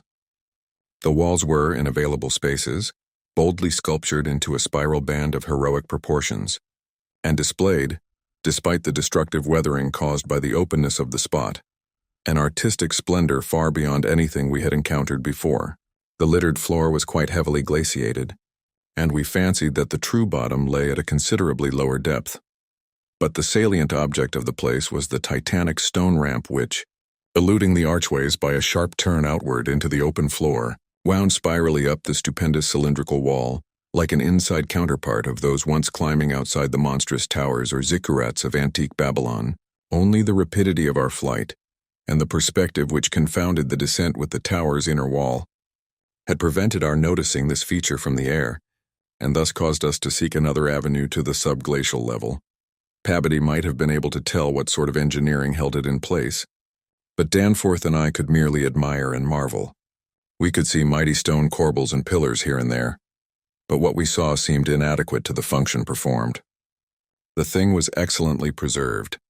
Up to the present top of the tower, a highly remarkable circumstance in view of its exposure, and its shelter, had done much to protect the bizarre and disturbing cosmic sculptures on the walls. As we stepped out into the awesome half-daylight of this monstrous cylinder bottom, 50 million years old, and without doubt the most primally ancient structure ever to meet our eyes, we saw that the ramp-traversed side stretched dizzily up to a height of fully 60 feet. This, we recalled from our aerial survey, meant an outside glaciation of some 40 feet, since the yawning gulf we had seen from the plain had been at the top of an approximately 20-foot mound of crumbled masonry, somewhat sheltered for 3/4 of its circumference by the massive curving walls of a line of higher ruins. According to the sculptures, the original tower had stood in the center of an immense circular plaza, and had been perhaps 500 or 600 feet high, with tiers of horizontal discs near the top, and a row of needle-like spires along the upper rim. Most of the masonry had obviously toppled outward rather than inward, a fortunate happening, since otherwise the ramp might have been shattered and the whole interior choked. As it was, the ramp showed sad battering, whilst the choking was such that all the archways seemed to have been half cleared. It took us only a moment to conclude that this was indeed the route by which those others had descended, and that this would be the logical route for our own ascent, despite the long trail of paper we had left elsewhere. The tower's mouth was no farther from the foothills and our waiting plain than was the great terraced building we had entered, and any further subglacial exploration we might make on this trip would lie in this general region. Oddly, we were still thinking about possible later trips even after all we had seen and guessed. Then as we picked our way cautiously over the debris of the great floor, there came a sight which for the time excluded all other matters. It was the neatly huddled array of 3 sledges in that farther angle of the ramp's lower and outward projecting course which had hitherto been screened from our view. There they were, the 3 sledges missing from Lake's camp, shaken by a hard usage which must have included forcible dragging along great reaches of snowless masonry and debris, as well as much hand portage over utterly unnavigable places. They were carefully and intelligently packed and strapped, and contained things memorably familiar enough: the gasoline stove, fuel cans, instrument cases, provision tins, tarpaulins obviously bulging with books and some bulging with less obvious contents, everything derived from Lake's equipment. After what we had found in that other room, we were in a measure prepared for this encounter. The really great shock came when we stepped over and undid one tarpaulin, whose outlines had peculiarly disquieted us. It seems that others as well as Lake had been interested in collecting typical specimens, for there were 2 here, both stiffly frozen, perfectly preserved, patched with adhesive plaster where some wounds around the neck had occurred, and wrapped with care to prevent further damage. They were the bodies of young Gedney and the missing dog. Chapter 10. Many people will probably judge us callous as well as mad for thinking about the northward tunnel and the abyss so soon after our somber discovery, and I am not prepared to say that we would have immediately revived such thoughts but for a specific circumstance which broke in upon us and set up a whole new train of speculations. We had replaced the tarpaulin over poor Gedney and were standing in a kind of mute bewilderment when the sounds finally reached our consciousness, the first sounds we had heard since descending out of the open where the mountain wind whined faintly from its unearthly heights. Well known and mundane though they were, their presence in this remote world of death was more unexpected and unnerving than any grotesque or fabulous tones could possibly have been, since they gave a fresh upsetting to all our notions of cosmic harmony. Had it been some trace of that bizarre, musical piping over a wide range, which Lake's dissection report had led us to expect in those others, and which, indeed, our overwrought fancies had been reading into every wind howl we had heard since coming on the camp horror. It would have had a kind of hellish congruity with the eon-dead region around us. A voice from other epochs belongs in a graveyard of other epochs, as it was. However, the noise shattered all our profoundly seated adjustments, all out tacit acceptance of the inner. Antarctic as a waste utterly and irrevocably, void of every vestige of normal life. What we heard was not the fabulous note of any buried blasphemy of elder Earth from whose supernal toughness and age-denied polar sun had evoked a monstrous response. Instead, it was a thing so mockingly normal and so unerringly familiarized by our sea days off Victoria Land and our camp days at McMurdo Sound that we shuddered to think of it here, where such things ought not to be. To be brief, it was simply the raucous squawking of a penguin. The muffled sound floated from subglacial recesses nearly opposite to the corridor whence we had come regions manifestly in the direction of that other tunnel to the vast abyss. The presence of a living waterbird in such a direction, in a world whose surface was one of age-long and uniform lifelessness, could lead to only one conclusion. Hence our first thought was to verify the objective reality of the sound. It was indeed repeated, and seemed at times to come from more than one throat. Seeking its source, we entered an archway from which much debris had been cleared, resuming our trail blazing, with an added paper supply taken with curious repugnance from one of the tarpaulin bundles on the sledges when we left daylight behind. As the glaciated floor gave place to a litter of detritus, we plainly discerned some curious dragging tracks, and once Danforth found a distinct print of a sort, whose description would be only too superfluous. The course indicated by the penguin cries was precisely what our map and compass prescribed as an approach to the more northerly tunnel mouth, and we were glad to find that a bridgeless thoroughfare on the ground and basement levels seemed open. The tunnel, according to the chart, ought to start from the basement of a large pyramidal structure, which we seemed vaguely to recall from our aerial survey as remarkably well preserved. Along our path, the single torch showed a customary profusion of carvings, but we did not pause to examine any of these. Suddenly, a bulky white shape loomed up ahead of us, and we flashed on the second torch. It is odd how wholly this new quest had turned our minds from earlier fears of what might lurk near. Those other ones, having left their supplies in the great circular place, must have planned to return after their scouting trip toward or into the abyss. Yet we had now discarded all caution concerning them as completely as if they had never existed. This white, waddling thing was fully 6 feet high, yet we seemed to realize at once that it was not one of those others. They were larger and dark, and according to the sculptures, their motion over land surfaces was a swift, assured matter, despite the queerness of their sea-borne tentacle equipment. But to say that the white thing did not profoundly frighten us would be vain. We were indeed clutched for an instant by a primitive dread almost sharper than the worst of our reasoned fears regarding those others. Then came a flash of anticlimax as the white shape sidled into a lateral archway to our left, to join two others of its kind which had summoned it in raucous tones. For it was only a penguin, albeit of a huge, unknown species larger than the greatest of the known king penguins, and monstrous in its combined albinism and virtual eyelessness. When we had followed the thing into the archway, and turned both our torches on the indifferent and unheeding group of three, we saw that they were all eyeless albinos of the same unknown and gigantic species.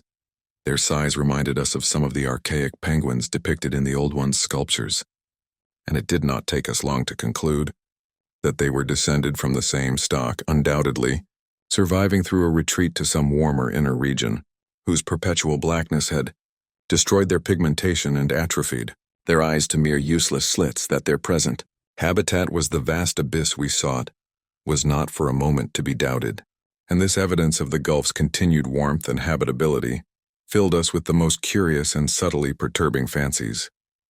We wondered, too, what had caused these three birds to venture out of their usual domain.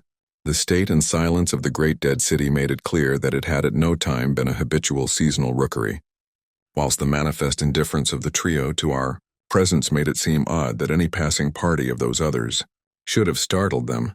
Was it possible that those others had taken some aggressive notion or tried to increase their meat supply? We doubted whether that pungent odor which the dogs had hated could cause an equal antipathy in these penguins, since their ancestors had obviously lived on excellent terms with the old One's an amicable relationship which must have survived in the abyss below as long as any of the old ones remained, regretting in a flare-up of the old spirit of pure science that we could not photograph these anomalous creatures. We shortly left them to their squawking and pushed on toward the abyss whose openness was now so positively proved to us, and whose exact direction occasional penguin tracks made clear. Not long afterward, a steep descent in a long, low doorless and peculiarly sculptureless corridor led us to believe that we were approaching the tunnel mouth at last. We had passed 2 more penguins. Then the corridor ended in a prodigious open space which made us gasp involuntarily. A perfect inverted hemisphere, obviously deep underground, fully 100 feet in diameter and 50 feet high, with low archways opening around all parts of the circumference but one, and that one yawning cavernously with a black, arched aperture which broke the symmetry of the vault to a height of nearly 15 feet. It was the entrance to the great abyss.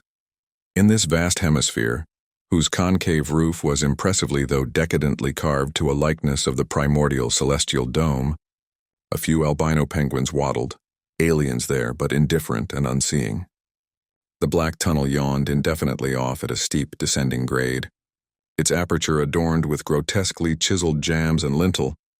From that cryptical mouth we fancied a current of slightly warmer air, and perhaps even a suspicion of vapor proceeded, and we wondered what living entities other than penguins the limitless void below, and the contiguous honeycombings of the land and the Titan mountains might conceal. We wondered, too, whether the trace of mountaintop smoke at first suspected by Poor Lake, as well as the odd haze we had ourselves perceived around the rampart-crowned peak, might not be caused by the tortuous channeled rising of some such vapor from the unfathomed regions of Earth's core. Entering the tunnel, we saw that its outline was, at least at the start, about 15 feet each way, sides, floor and arched roof composed of the usual megalithic masonry. The sides were sparsely decorated with cartouches of conventional designs in a later, decadent style, and all the construction and carving were marvelously well preserved. The floor was quite clear, except for a slight detritus bearing outgoing penguin tracks and the inward tracks of those others. The farther one advanced, the warmer it became, so that we were soon unbuttoning our heavy garments. We wondered whether there were any actually igneous manifestations below, and whether the waters of that sunless sea were hot. After a short distance, the masonry gave place to solid rock, though the tunnel kept the same proportions and presented the same aspect of carved regularity. Occasionally, its varying grade became so steep that grooves were cut in the floor. Several times we noted the mouths of small lateral galleries not recorded in our diagrams, none of them such as to complicate the problem of our return, and all of them welcome as possible refugees in case we met unwelcome entities on their way back from the abyss. The nameless scent of such things was very distinct. Doubtless it was suicidally foolish to venture into that tunnel under the known conditions, but the lure of the unplumbed is stronger in certain persons than most suspect. Indeed, it was just such a lure which had brought us to this unearthly polar waste in the first place. We saw several penguins as we passed along, and speculated on the distance we would have to traverse. The carvings had led us to expect a steep downhill walk of about a mile to the abyss, but our previous wanderings had shown us that matters of scale were not wholly to be depended on. After about a quarter of a mile, that nameless scent became greatly accentuated, and we kept very careful track of the various lateral openings we passed. There was no visible vapor as at the mouth, but this was doubtless due to the lack of contrasting cooler air. The temperature was rapidly ascending, and we were not surprised to come upon a careless heap of material shudderingly familiar to us. It was composed of furs and tent cloths taken from Lake's camp, and we did not pause to study the bizarre forms into which the fabrics had been slashed. Slightly beyond this point, we noticed a decided increase in the size and number of the side galleries, and concluded that the densely honeycombed region beneath, the higher foothills, must now have been reached. The nameless scent was now curiously mixed with another and scarcely less offensive odor, of what nature we could not guess, though we thought of decaying organisms and perhaps unknown subterranean fungi. Then came a startling expansion of the tunnel for which the carvings had not prepared us, a broadening and rising into a lofty, natural-looking elliptical cavern with a level floor, some 75 feet long and 50 broad, and with many immense side passages leading away into cryptical darkness. Though this cavern was natural in appearance, an inspection with both torches suggested that it had been formed by the artificial destruction of several walls between adjacent honeycombings. The walls were rough and the high vaulted roof was thick with stalactites, but the solid rock floor had been smoothed off and was free from all debris, detritus, or even dust to a positively abnormal extent. Except for the avenue through which we had come. This was true of the floors of all the great galleries opening off from it, and the singularity of the condition was such as to set us vainly puzzling. The curious new feeder which had supplemented the nameless scent was excessively pungent here, so much so that it destroyed all trace of the other. Something about this whole place with its polished and almost glistening floor struck us as more vaguely baffling and horrible than any of the monstrous things we have previously encountered. The regularity of the passage immediately ahead prevented all confusion as to the right course amidst this plethora of equally great cave mouths. Nevertheless, we resolved to resume our paper trail blazing if any further complexity should develop. For dust tracks, of course, could no longer be expected. Upon resuming our direct progress, we cast a beam of torchlight over the tunnel walls and stopped short in amazement at the supremely radical change which had come over the carvings in this part of the passage. We realized, of course, the great decadence of the old one's sculpture at the time of the tunneling, and had indeed noticed the inferior workmanship of the arabesques in the stretches behind us. But now, in this deeper section beyond the cavern, there was a sudden difference wholly transcending explanation, a difference in basic nature as well as in mere quality, and involving so profound and calamitous a degradation of skill that nothing in the hitherto observed rate of decline could have led one to expect it. This new and degenerate work was coarse, bold, and wholly lacking in delicacy of detail. It was countersunk with exaggerated depth in bands following the same general line as the sparse cartouches of the earlier sections, but the height of the reliefs did not reach the level of the general surface.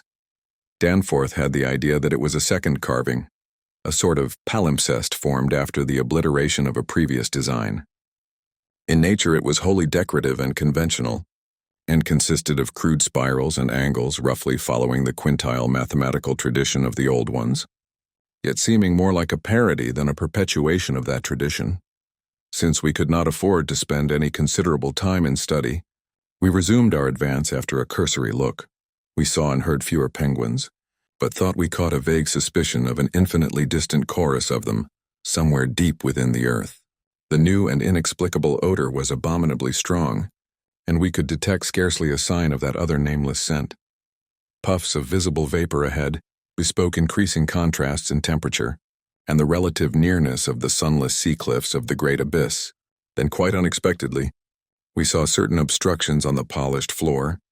Ahead, obstructions which were quite definitely not penguins, and turned on our second torch after making sure that the objects were quite stationary. Chapter 11.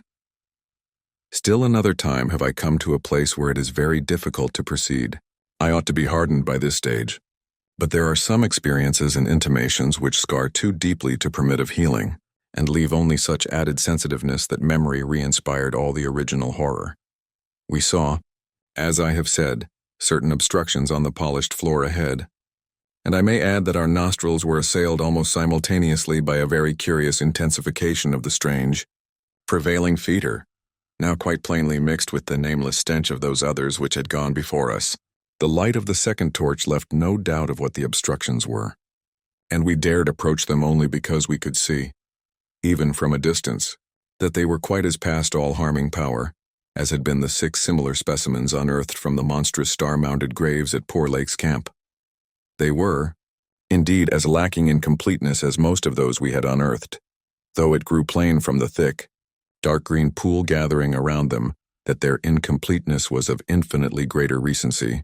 There seemed to be only 4 of them, whereas Lake's bulletins would have suggested no less than 8 as forming the group which had preceded us. To find them in this state was wholly unexpected, and we wondered what sort of monstrous struggle had occurred down here in the dark. Penguins, attacked in a body, retaliate savagely with their beaks, and our ears now made certain the existence of a rookery far beyond. Had those others disturbed such a place and aroused murderous pursuit? The obstructions did not suggest it, for penguin beaks against the tough tissues Lake had dissected could hardly account for the terrible damage our approaching glance was beginning to make out.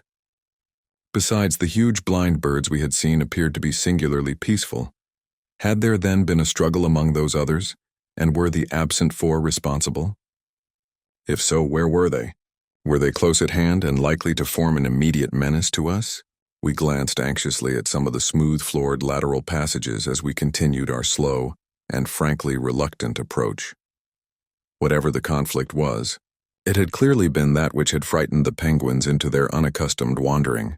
It must then have arisen near that faintly heard rookery in the incalculable gulf beyond, since there were no signs that any birds had normally dwelt here.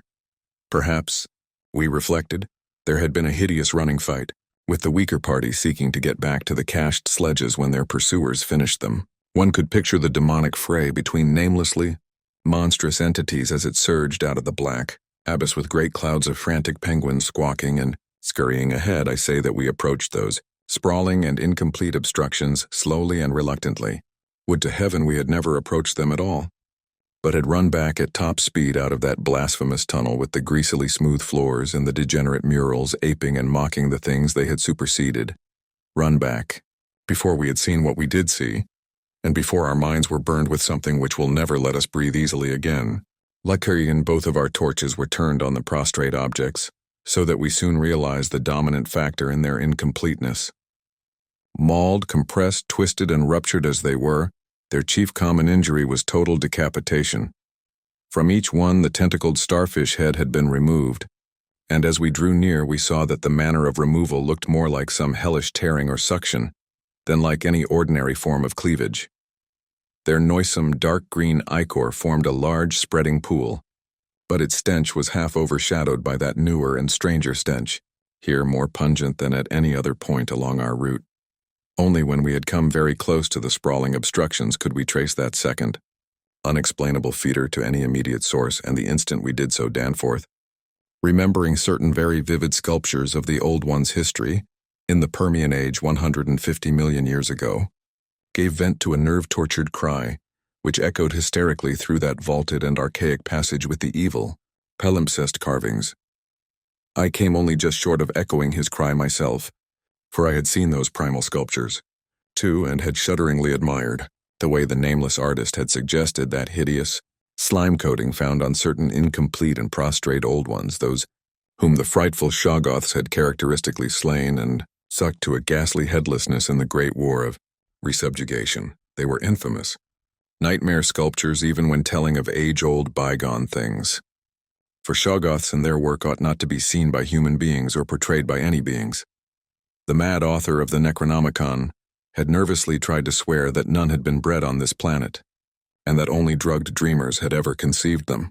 Formless protoplasm able to mock and reflect all forms and organs and processes, viscous agglutinations of bubbling cells, rubbery 15-foot spheroids infinitely plastic and ductile, slaves of suggestion, builders of cities more and more sullen, more and more intelligent, more and more amphibious, more and more imitative.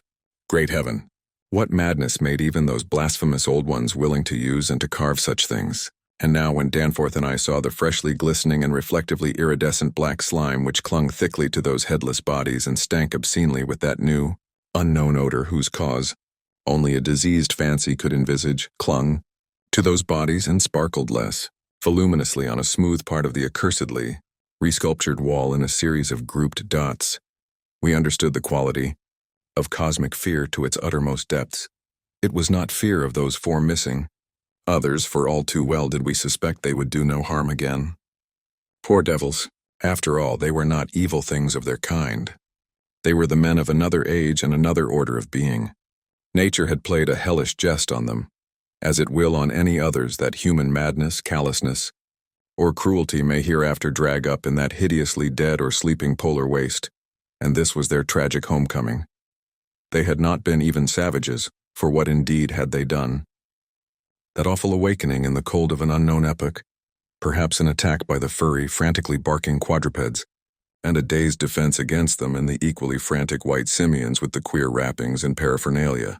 Poor Lake, poor Gedney, and poor old ones, scientists to the last, What had they done that we would not have done in their place? Lord, what intelligence and persistence. What a facing of the incredible, just as those carven kinsmen and forebears had faced things only a little less incredible. Radiates, vegetables, monstrosities, star-spawn, whatever they had been, they were men. Or they had crossed the icy peaks on whose templed slopes they had once worshipped and roamed among the tree ferns. They had found their dead city brooding under its curse, and had read its carven latter days as we had done. They had tried to reach their living fellows in fabled depths of blackness they had never seen. And what had they found?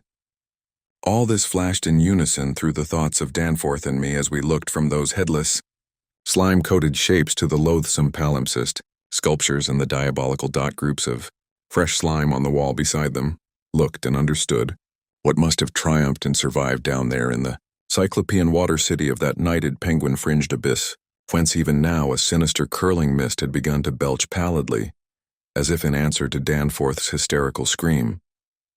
The shock of recognizing that monstrous slime and headlessness had frozen us into mute, motionless statues, and it is only through later conversations that we have learned of the complete identity of our thoughts at that moment. It seemed aeons that we stood there, but actually it could not have been more than 10 or 15 seconds. That hateful, pallid mist curled forward as if veritably driven by some remoter advancing bulk, and then came a sound which upset much of what we had just decided, and in so doing broke the spell and enabled us to run like mad past squawking, confused penguins over our former trail back to the city, along ice-sunken megalithic corridors to the great open circle, and up that archaic spiral ramp in a frenzied, automatic plunge for the sane outer air and light of day. And then came a sound, a horrible sound which enabled us to run like mad for the sane outer air. The new sound, as I have intimated, upset much that we had decided, because it was what poor Lake's dissection had led us to attribute to those we had just judged dead.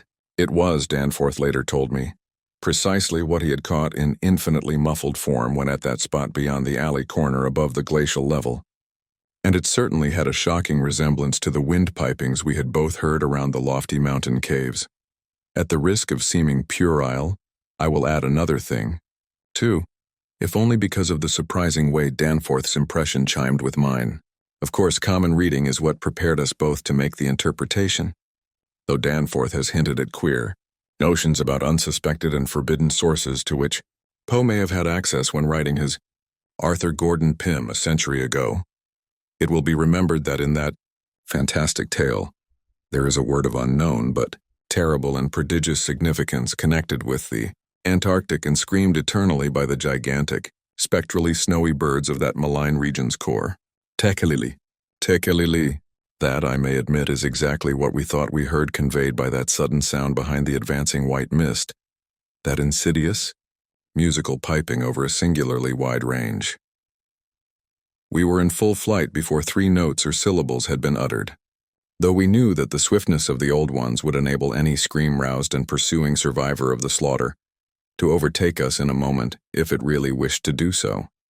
We had a vague hope, however, that non-aggressive conduct and a display of kindred reason might cause such a being to spare us in case of capture, if only from scientific curiosity. After all, if such a one had nothing to fear for itself, it would have no motive in harming us. Concealment being futile at this juncture, we used our torch for a running glance behind, and perceived that the mist was thinning. Would we see at last a complete and living specimen of those others? Again came that insidious musical piping, Tekelili. Tekelili. Then, noting that we were actually gaining on our pursuer, it occurred to us that the entity might be wounded.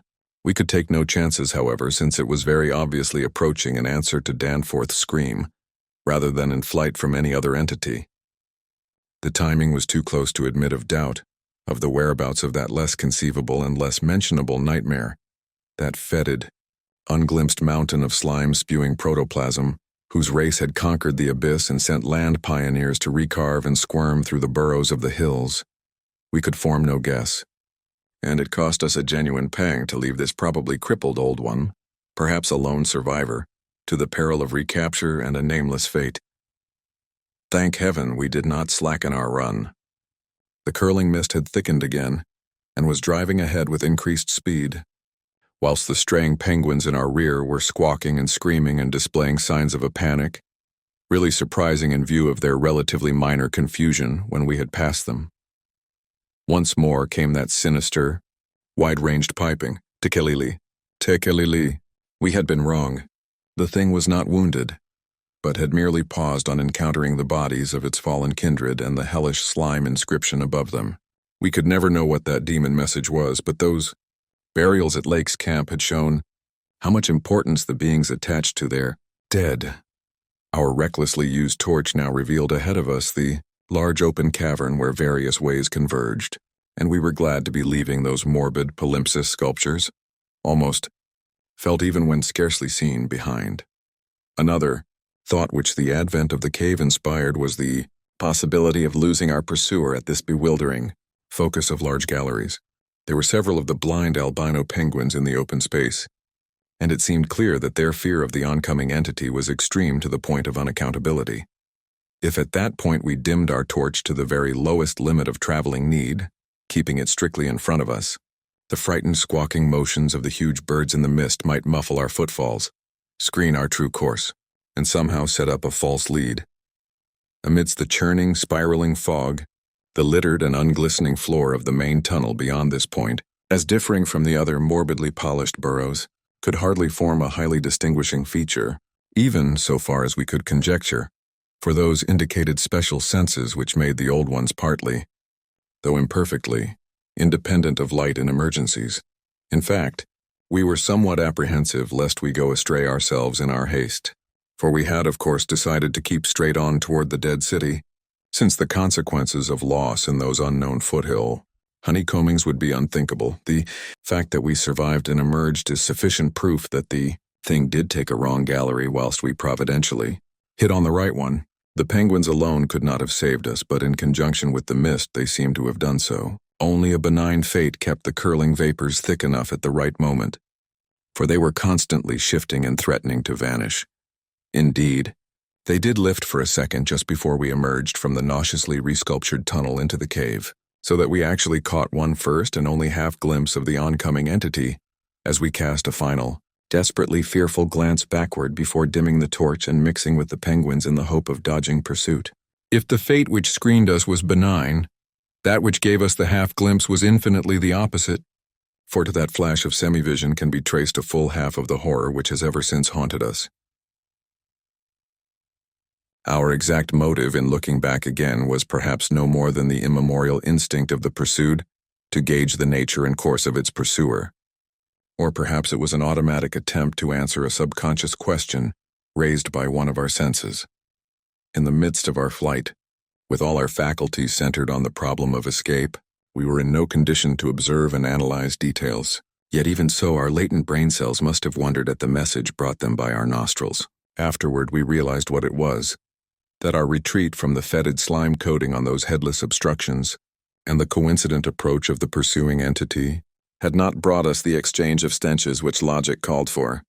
In the neighborhood of the prostrate things, that new and lately unexplainable fetor had been wholly dominant. But by this time it ought to have largely given place to the nameless stench associated with those others. This it had not done, for instead the newer and less bearable smell was now virtually undiluted, and growing more and more poisonously insistent each second. So we glanced back, simultaneously it would appear, though no doubt the incipient motion of one prompted the imitation of the other. As we did so, we flashed both torches full strength at the momentarily thinned mist, either from sheer primitive anxiety to see all we could, or in a less primitive but equally unconscious effort to dazzle the entity, before we dimmed our light and dodged among the penguins of the labyrinth center ahead. Unhappy act. Not Orpheus himself or Lot's wife paid much more dearly for a backward glance. And again came that shocking, wide-ranged piping. Tekelili, tekelili. Danforth was totally unstrung, and the first thing I remember of the rest of the journey was hearing him lightheadedly chant a hysterical formula in which I alone of mankind could have found anything but insane irrelevance. It reverberated in falsetto echoes among the squawks of the penguins, reverberated through the vaulting ahead, and, thank heaven, through the now empty vaultings behind. He could not have begun it at once, else we would not have been alive and blindly racing. I shudder to think of what a shade of difference in his nervous reactions might have brought. South Station under, Washington under, Park Street under, Kendall, Central, Harvard.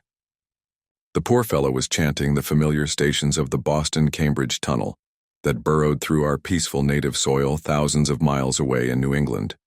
Yet to me the ritual had neither irrelevance nor home feeling. It had only horror, because I knew unerringly the monstrous, nefandous analogy that had suggested it. We had expected, upon looking back, to see a terrible and incredible moving entity if the mists were thin enough. But of that entity we had formed a clear idea. What we did see, for the mists were indeed all too malignly thinned, was something altogether different, and immeasurably more hideous and detestable. It was the utter objective embodiment of the fantastic novelist's thing that should not be, and its nearest comprehensible analog is a vast, onrushing subway train as one sees it from a station platform. The great black front looming colossally out of infinite subterraneous distance, constellated with strangely colored lights and filling the prodigious burrow. But we were not on a station platform. We were on the track ahead as the nightmare. Plastic column of fetid black iridescence oozed tightly onward through its 15-foot sinus, gathering unholy speed and driving before it a spiral, rethickening cloud of the pallid abyss vapor. It was a terrible, indescribable thing, vaster than any subway train, a shapeless congeries of protoplasmic bubbles, faintly self-luminous, and with myriads of temporary eyes forming and unforming as pustules of greenish light all over the tunnel-filling front that bore down upon us, crushing the frantic penguins and slithering over the glistening floor that it and its kind had swept so evilly free of all litter. Still came that eldritch mocking cry, "Tekeli-li, Tekeli-li," and at last we remembered that the demonic Shoggoths given life, though, and plastic organ patterns solely by the old ones, and having no language save that which the dot groups expressed, had likewise no voice save the imitated accents of their bygone masters. Chapter 12. Danforth and I have recollections of emerging into the great sculptured hemisphere and of threading our back trail through the cyclopean rooms and corridors of the dead city. Yet these are purely dream fragments involving no memory of volition, details, or physical exertion. There was something vaguely appropriate about our departure from those buried epochs. For as we wound our panting way up the 60-foot cylinder of primal masonry, we glimpsed beside us a continuous procession of heroic sculptures in the dead races, early and undecayed technique, a farewell from the old ones, written 50 million years ago. Finally, scrambling out at the top, we found ourselves on a great mound of tumbled blocks, with the curved walls of higher stonework rising westward, and the brooding peaks of the great mountains showing beyond the more crumbled structures toward the east. The sky above was a churning and opalescent mass of tenuous ice vapors, and the cold clutched at our vitals. In less than a quarter of an hour we had found the steep grade to the foothills, the probable ancient terrace, by which we had descended, and could see the dark bulk of our great plain amidst the sparse ruins on the rising slope ahead. Halfway uphill toward our goal, we paused for a momentary breathing spell, and turned to look again at the fantastic tangle of incredible stone shapes below us, once more outlined mystically against an unknown west. As we did so, we saw that the sky beyond had lost its morning haziness, the restless ice vapors having moved up to the zenith, where their mocking outline seemed on the point of settling into some bizarre pattern, which they feared to make quite definite or conclusive. There now lay revealed on the ultimate white horizon behind the grotesque city, a dim, elfin line of pinnacled violet whose needle-pointed heights loomed dreamlike against the beckoning rose color of the western sky. Up toward this shimmering rim sloped the ancient tableland, the depressed course of the bygone river traversing it as an irregular ribbon of shadow. For a second we gasped in admiration of the scene's unearthly cosmic beauty, and then vague horror began to creep into our souls, for this far violet line could be nothing else than the terrible mountains of the Forbidden Land, highest of Earth's peaks and focus of Earth's evil, harbors of nameless horrors and archaean secrets, shunned and prayed to by those who feared to carve their meaning, untrodden by any living thing of Earth, but visited by the sinister lightnings and sending strange beams across the plains in the polar night. If the sculptured maps and pictures in that pre-human city had told truly, these cryptic violet mountains could not be much less than 300 miles away, yet none the less sharply did their dim elfin essence jut above that remote and snowy rim, like the serrated edge of a monstrous alien planet about to rise into unaccustomed heavens.